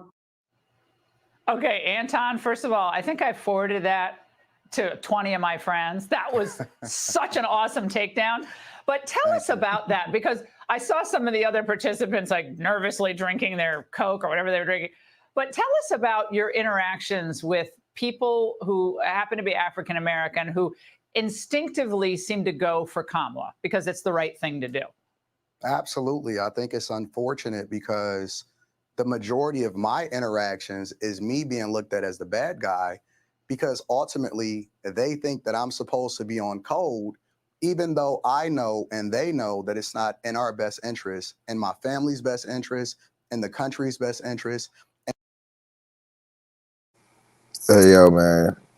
Y'all already know what I think about niggas like this. Sacrifice on the altar on Mount Ararat. This nigga don't deserve to talk. And when we continue to play identity politics, the thing that they usually refer to is our previous history in electing people in office that ultimately even they will concede that they didn't have our best interests at heart. And so when I'm interacting with these people, often at times it's very difficult for them to step outside of being on code in order to do the thing that's even in their best interest. So I'm often looked at as a bad guy, but in reality, they know I'm telling the truth. And that's why it's so difficult for them to be able to convey and then debate what it is that I'm telling them, because they already know what the truth is. They're not unfamiliar with what it is that they experienced over the last 3.5 years. They're suffering. They don't have jobs. They have lower wages. They can't pay their bills. And so when they experience this, but it's very difficult for us as a community then break away from the popular thing to do because they don't want to be a part of the cool kids club anymore. Well, Stacey, I have to say that seems to sum it up. It's reflexive, and it takes a lot of courage. You know that. Of course, Anton knows that. I clerk for Justice Thomas. I mean, they're still beating him up all these years later. So it's a tough place to be, but it's factually the right place to be. So, Stacey, how do you handle this? And by the way, Kamala Harris behind in Georgia in the swing state poll average, I think by 4 points, 5 points, 6 points. So she's speaking in Atlanta, lots of Kamala signs behind her. One white dude behind her, I see him. Stacey, thoughts on this? Laura, I think Anton hit the nail on the head. This is about policy, and no one, I don't care who you are, if you're a white woman, a black woman, it doesn't matter what your skin is. What matters is, how do these policies impact you? How does the policy of open borders and giving jobs to foreigners instead of Americans impact your bottom line? How does the double-digit inflation, which stacks up month after month, is cumulative, impact your bottom line? Can you still save money? Can you take a vacation? Can you buy that home? Can you upgrade? Can you move out of an apartment into a house?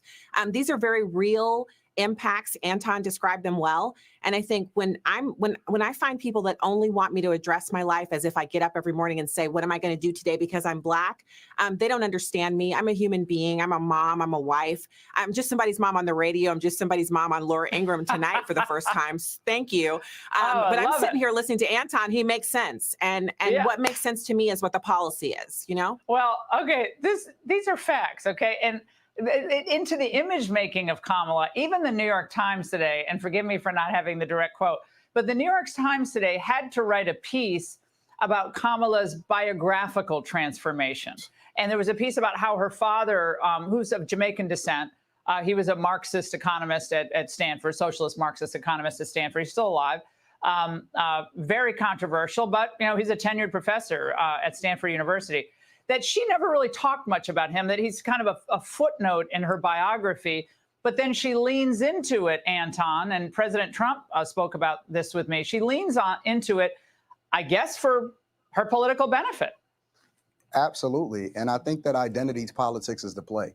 When you don't have anything else to lean on, when you spent the majority of the time being absent, and then on top of that, you then advocated for being part of the alphabet community, which I call them, and then you failed at the border to the tune of the estimation of 10 to 15 million migrants coming into this country illegally.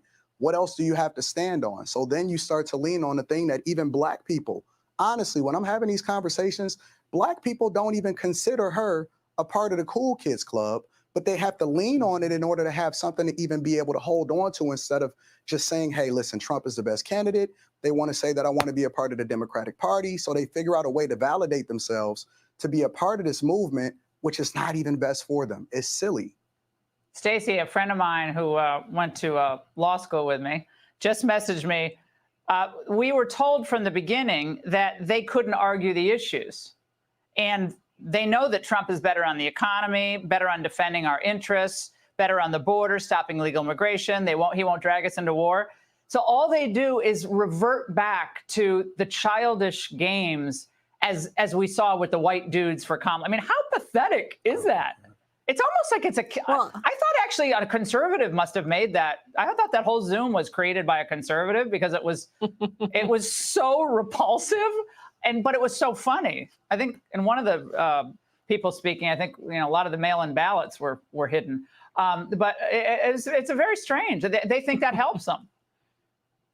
Yeah, they do. But I think, there are people in America whose incomes are such that these double-digit inflationary impacts don't really mean anything to them. They're insulated from the policy decisions they make in the ballot box. But for most Americans, that's not the case. And even if you are wealthy, if you care about your bottom line, if you're actually very frugal and you pay attention to your money, you don't want to see double-digit inflation. You don't want to see America sending $200 billion to Ukraine. You don't want to see boots on the ground, our own children spilling our blood and treasure abroad for something that we really have no interest in. These abortion bans are hurting so many people. It's part of a 50-year calculated plan by anti-abortion extremists. Vice President Kamala Harris looks to be a shoo-in for the Democratic nomination, following Joe Biden's dramatic exit from the race. But many commentators are saying Kamala Harris is no better than Joe Biden when her litany of fumbles, mumbles, and gaffes are examined. Sky News All-Stars Rita Panahi, Danica DiGiorgio, and Megyn Kelly take a look at Kamala's cringiest moments.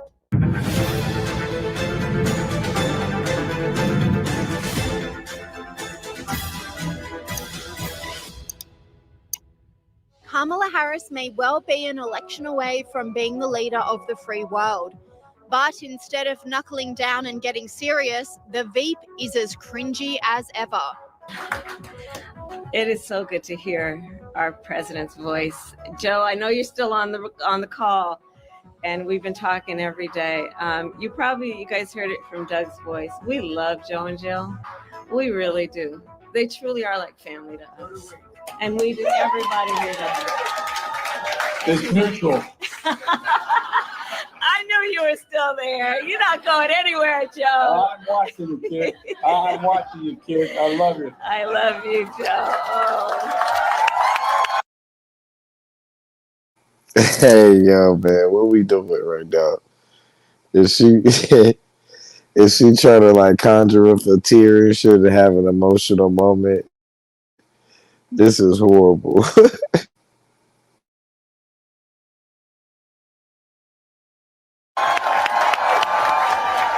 Sky News All-Star Rita Panahi blasted Kamala Harris for her incompetence and idiocy. Yes, that's Kamala Harris, the inept, radically left and wildly unpopular vice president, who is now being presented as the Democrats' great hope. The woman who has not won a single presidential primary. A Californian from San Francisco with a voting record in the Senate that is radically left. She's disliked by her own, let alone the average American. And pollsters, including Matt Towery, are already laying bare how unpopular Kamala is in the crucial swing states. The polling shows she's even less popular than Biden among independents in those swing states. Indeed, across America, Kamala has proven to be less popular than the least popular president of our time. She has consistently lied to the American people about Biden's cognitive decline, and millions of Americans gave their primary vote to Biden. Their votes mean nothing tonight. She also goes on to slam the Democrats for threatening democracy, despite labeling Donald Trump as a threat to democracy. And millions of Americans gave their primary vote to Biden. Their votes mean nothing tonight. The Democrats have shown again and again, though they bleat endlessly about threats to democracy, they care little about democracy. They have weaponized the justice system to try to imprison their chief political rival. And now they're going to ignore the votes of 14 million Americans who voted for Biden in the Democratic primary. And they'll install Kamala as the candidate. Sky News contributor Megyn Kelly agrees, saying Kamala Harris is a fool and she won't win the popular vote. I'm sorry to be ad hominem, but she's a fool. She's not a smart person. If you listen to her, as I have now for so many years, you glean that she is faking it. She thinks she's Oprah with her attempts at profundity that never land. We will be unburdened by what has been. It's her only line. She says it all the time. Her other line is about Venn diagrams, which is equally stupid. And her attempt to take complex topics and reduce them down into small, digestible bits is the most offensive to me, because that happens to be what I do for a living, what you, Paul, do for a living. And it does actually take some skill and some research and some knowledge. You have to learn it forward and backward before you can explain it in a very easy to understand way to your audience. She doesn't get it. It doesn't require speaking to people like they're four, but that's her level of communication. So that person's not going to be the first female president. It's not going to happen. I would bet everything I have on it. The only way it's happening is the Democrat machine. And let's face it, some potential shenanigans at the voter box. You know, last time around, you don't have to believe that they switched votes like with Dominion or Smartmatic to believe that there was cheating. Just look what they did in Pennsylvania, where they changed the rules. I'm in agreement. Mail-in balloting for a month beforehand, which we had never had before. Who's receiving those votes? Who's accepting those votes? Those votes can be received even if they weren't postmarked by Election Day. That's one way we know they manipulated the last election, and they're really good at it. So that's her best shot, but the overwhelming odds are against her. And in the lead up to the Democratic convention, Sky News All-Star Danica DiGiorgio has exposed Kamala Harris's cringiest moments. Now it's time for lefties losing it, starting with the bumbling, bizarre, broken record, Kamala Harris, and her strange and quite frankly abnormal obsession with repeating the same lines over and over and over and over. This is going to be a humbling thing I'm about to share with you. If someone is 18 years old today, They were born in 2005. I love Gen Z. I love Gen Z. It will be a humbling moment for some of us to realize that anyone who is 18 now was born in 2005. I love Gen Z. Can y'all hear it? I love Gen Z. So think about this. Okay, first of all, it's going to be humbling for many of us when you remember or realize that someone who is 18 now was born in 2005. I have to tell you, I love Gen Z. Yes, I know, but I love Gen Z. And it will be a humbling when we realize that anyone who is 18 today, they were born in 2005. My humble apologies to Gen Z and anyone born in 2005.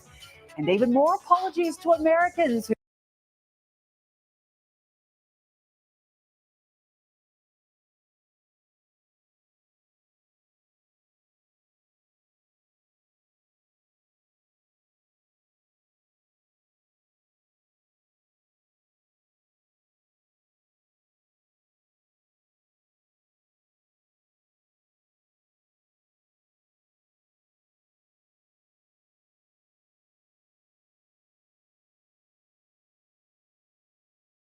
Hello, everyone. I just landed in Charlotte. We have a tremendous rally, unbelievable crowds. People can't even get in. It's really great to see. And whatever you can do to help us out with the fundraising, that would be great, whatever it is. But only if you have it. If you don't have it, don't stretch. Just relax, because we're doing really well. We're leading in the polls by a lot.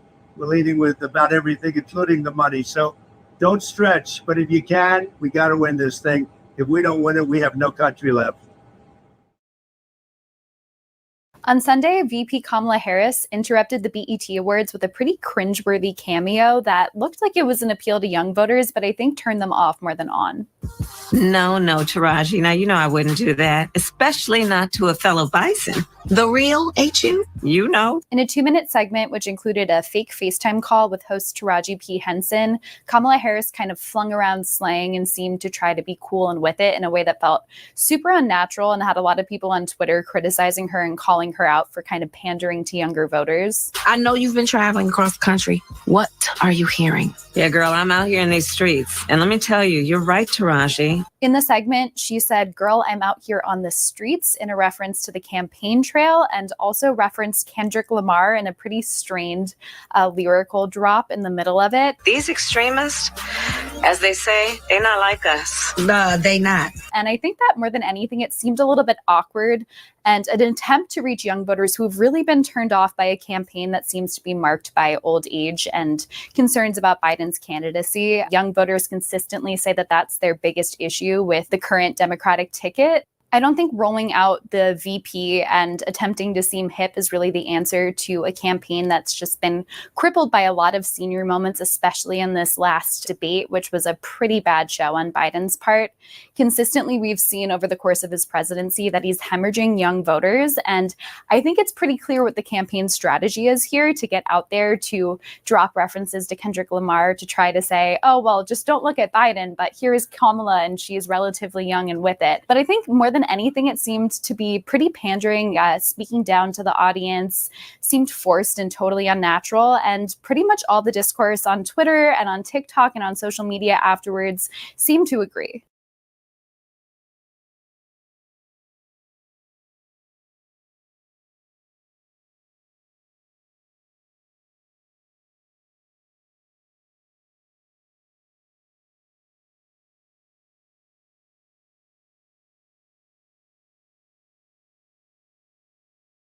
who could soon be burdened by Wash Might Be. I can imagine what can be and be unburdened by what has been. You know? What can be unburdened by what has been. What can be unburdened by what has been. What can be unburdened by what has been. What can be unburdened by what has been. What we can see, what we believe can be unburdened by what has been. What can be unburdened by what has been. What can be unburdened by what has been. What can be unburdened by what has been. Who we can be, unburdened by who we have been. Even the same arm every time. Can someone please unburden me from the shackles of that video? And Rita Panahi added to the cringe fest. And it's the wildly unpopular and incompetent Kamala Harris who is right now seen as their best chance. Yes, this woman. We all watched the television coverage of just yesterday. That's on top of everything else that we know and don't know yet, based on what we've just been able to see. And because we've seen it or not doesn't mean it hasn't happened. But just limited to what we have seen. She highlighted Kamala's ineptitude when it comes to foreign policy. And don't ever have Kamala try to explain international conflicts. Ukraine is a country in Europe. It exists next to another country called Russia. Russia is a bigger country. Russia is a powerful country. Russia decided to invade a smaller country called Ukraine. So basically, that's wrong. That's wrong, yes it is. And by the way, she was speaking to adults there. It wasn't some discussion with fourth graders. And she also mocked the VP's pronoun obsession. At least she didn't tell them her, I don't know, pronouns. Good afternoon. I want to welcome these leaders for coming in to have this very important discussion about some of the most pressing issues of our time. I am Kamala Harris. My pronouns are she and her. I am a woman sitting at the table wearing a blue suit. And Rita Panahi then went on to expose Kamala Harris's dire debating skills, which have hopefully improved if she's going to go head-to-head with Donald Trump.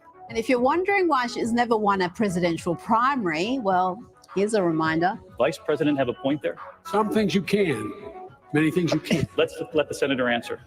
Well, I mean, I would just say, hey, Joe, instead of saying no, we can't, let's say yes, we can. Let's be constitutional. We got a And constitution. yes, we can, because he reminds me of that guy in The Wizard of Oz. You know, when you pull back the curtain, it's a really small dude. Okay. And who can forget this golden moment when Tulsi Gabbard... I mean, I guess it was a good joke. ...the rotten record. Now, Senator Harris says she's proud of her record as a prosecutor and that she'll be a prosecutor president, but I'm deeply concerned about this record. There are too many examples to cite, but she put over 1,500 people in jail for marijuana violations and then laughed about it when she was asked if she ever smoked marijuana. She blocked evidence. She blocked evidence that would have freed an innocent man from death row until the courts forced her to do so. She kept people in prison beyond their sentences to use them as cheap labor for the state of California. And she fought to keep cash bail system in place that impacts poor people in the worst kind of way. And Danica DiGiorgio mocked Kamala Harris's obsession with time travel. Now to Kamala's part-time obsession with time travel. To see the moment in time in which we exist. During Women's History Month, we celebrate and we honor the women who made history. The significance of the passage of time, right? The significance of the passage of time. So when you think about it, there is great significance to the passage of time. It is time for us to do what we have been doing, and that's Facts and Carl, she hit her dead on. Travel thing has really got me into a spin. Sky News All-Star Alex Stein controversially believes even people on the left don't want a female president. You know, Rita, I want to be like Vivek and I want to be honest. Even people on the left, I feel, are a little misogynistic. And I know that sounds crazy, but I do believe people even on the left are not going to want a woman president. I don't think people mind having a woman vice president, but I think, you know, a lot of gay men are good. What is that crazy to say that? A lot of people are not going to want a female president. It's like one of the reasons why crazy. Well, but Hillary Clinton is that's the reason why. Crazy. Well, what? That I think that people don't want a female president? So unlikable.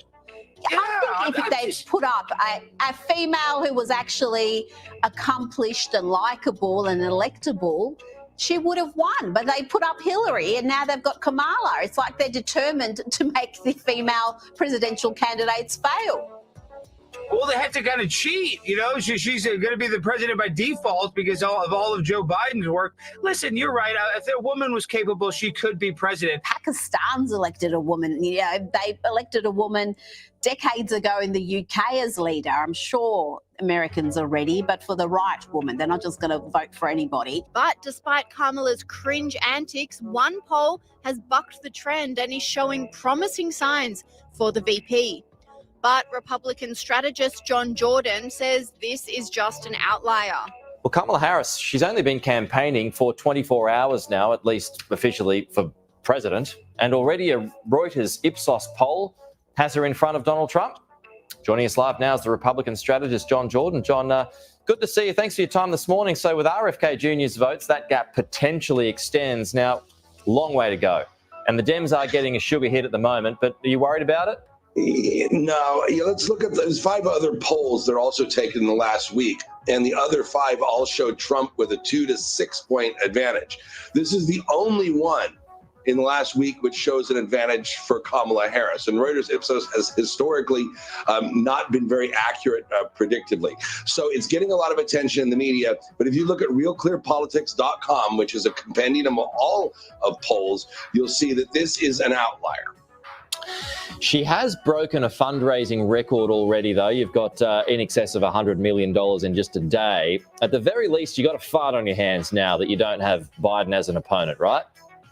No, you always had a fight. Look, you're taking on the Democrat establishment. And the Democrat Party is always going to have enough money to run its race and get its message out. And Donald Trump is equally going to have enough message to run his campaign. Neither side is going to beat the other one because of money in this case. Both sides are going to be able to saturate the airwaves and do everything they want to do. So, it remains to be seen how it all unfolds. But you look at Donald Trump's favorability in all of the issues that matter, inflation, the border, national security. He's got well into the double-digit leads on both Joe Biden and Kamala Harris. I realize the media wants to make this a horse race, but nothing fundamentally has changed. Even the New York Times, which is a liberal, most liberal news outlet in the United States, says that as well. How to open your car door while submerged underwater. A fatal construction flaw in all recent automobiles makes it virtually impossible to escape the car after crashing into water. This ingenious innovation elevates your odds of survival to an astonishing 99%. It was developed by the brilliant mind of engineer Mark.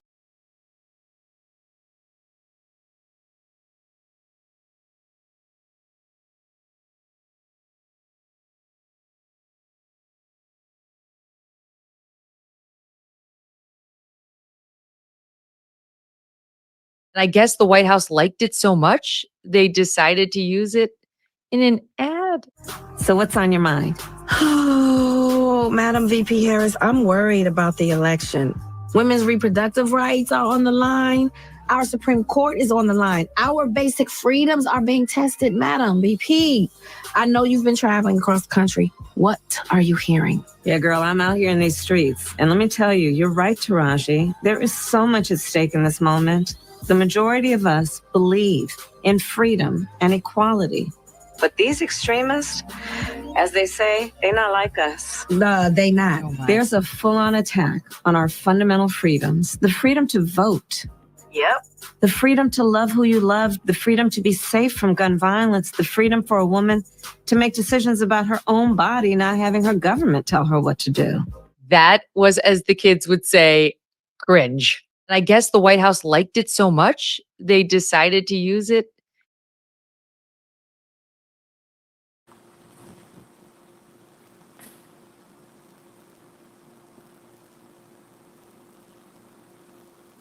Did her mom teach her that?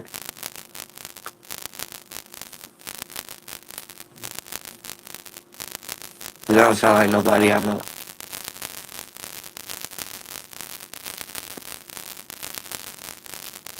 Where do you think she learned that behavior?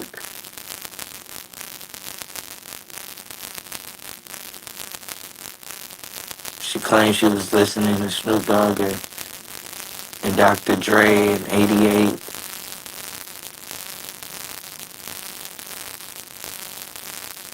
Which was a lie.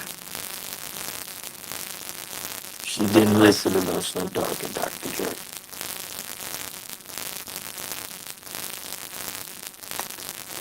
It's almost as bad as when they kept catching LeBron as lying. Remember LeBron showed up with that Malcolm X book?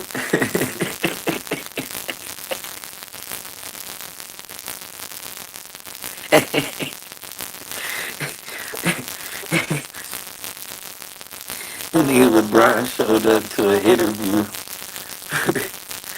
to the hold on, let me see.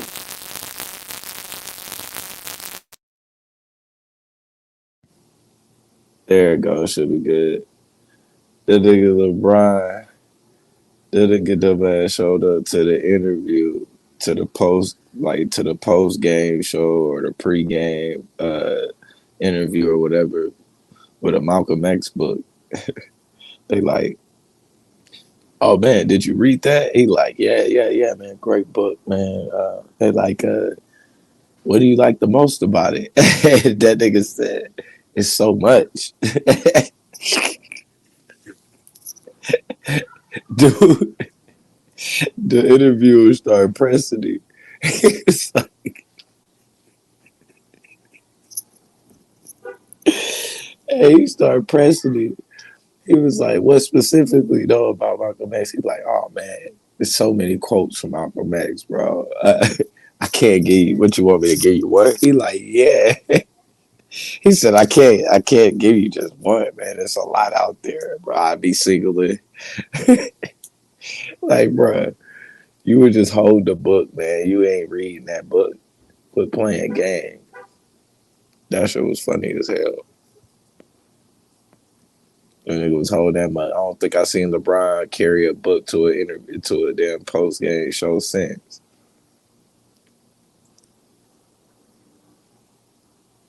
Sitting there stunting like he was locked in. Read that shit, man. And then it's bad though, bro. Like you ain't got one Malcolm quote. It was so much that could have been said. I can't believe you couldn't think of one Malcolm quote. Anything. You couldn't affect your way through that. Like some shit from the movie or something. Sheesh. Got to be more careful.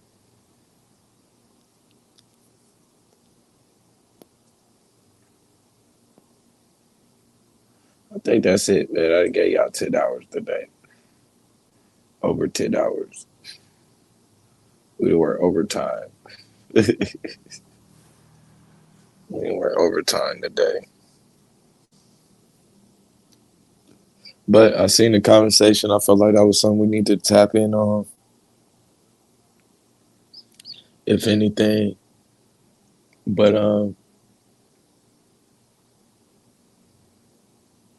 yeah, I'd rather vote for Trump. If I was gonna cast one, that would be my ballot.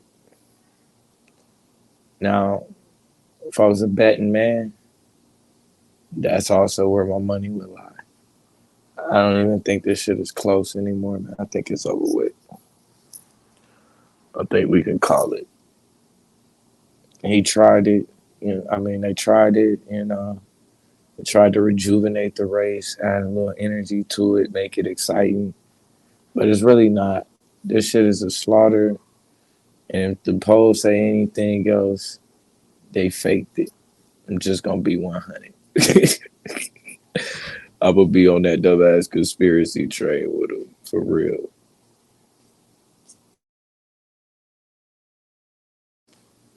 Like, for real, for real. Mm-mm.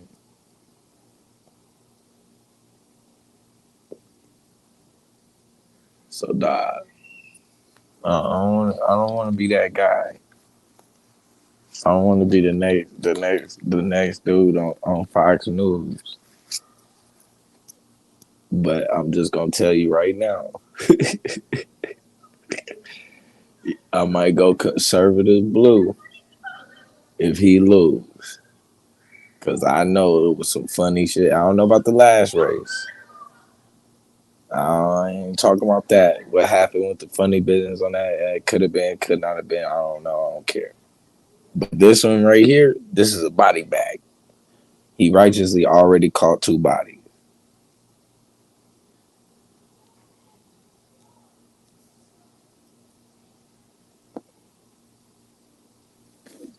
For real. Like I said, my vote would be Bernie. But I'm gonna holler at y'all tomorrow, man. We'll do this again. Y'all hold it down. I appreciate y'all. Y'all done rocked out today.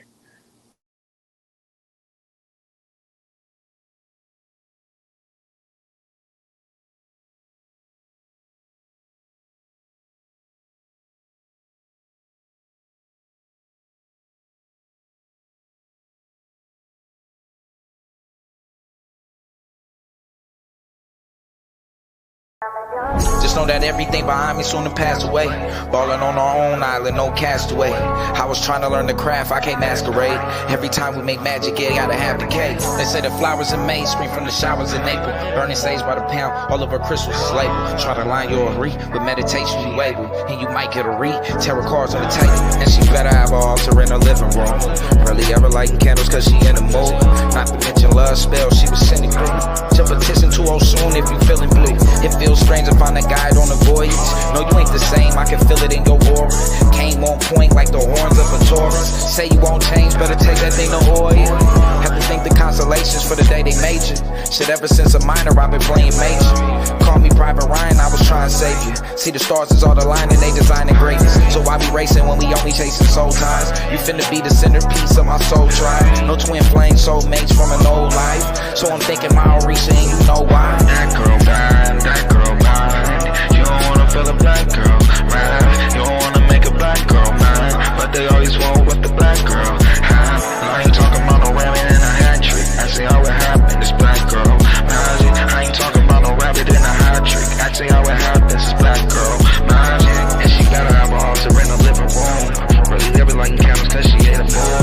Not to mention love spell she was sending through. Jump petition to her soon if you feeling blue. They say the flowers in May spring from the showers in April. Burning sage by the pound, all over Christmas is labeled. Try to line your re with meditation you able, and you might get a read. Tarot cards on the table. That girl blind, that girl blind. You don't wanna feel a black girl, right? You don't wanna make a black girl mine, but they always want with the black girl. I ain't talking about no rabbit in a hat trick. I say how it happened, this black girl. I ain't talking about no rabbit in a hat trick. I say how it happens.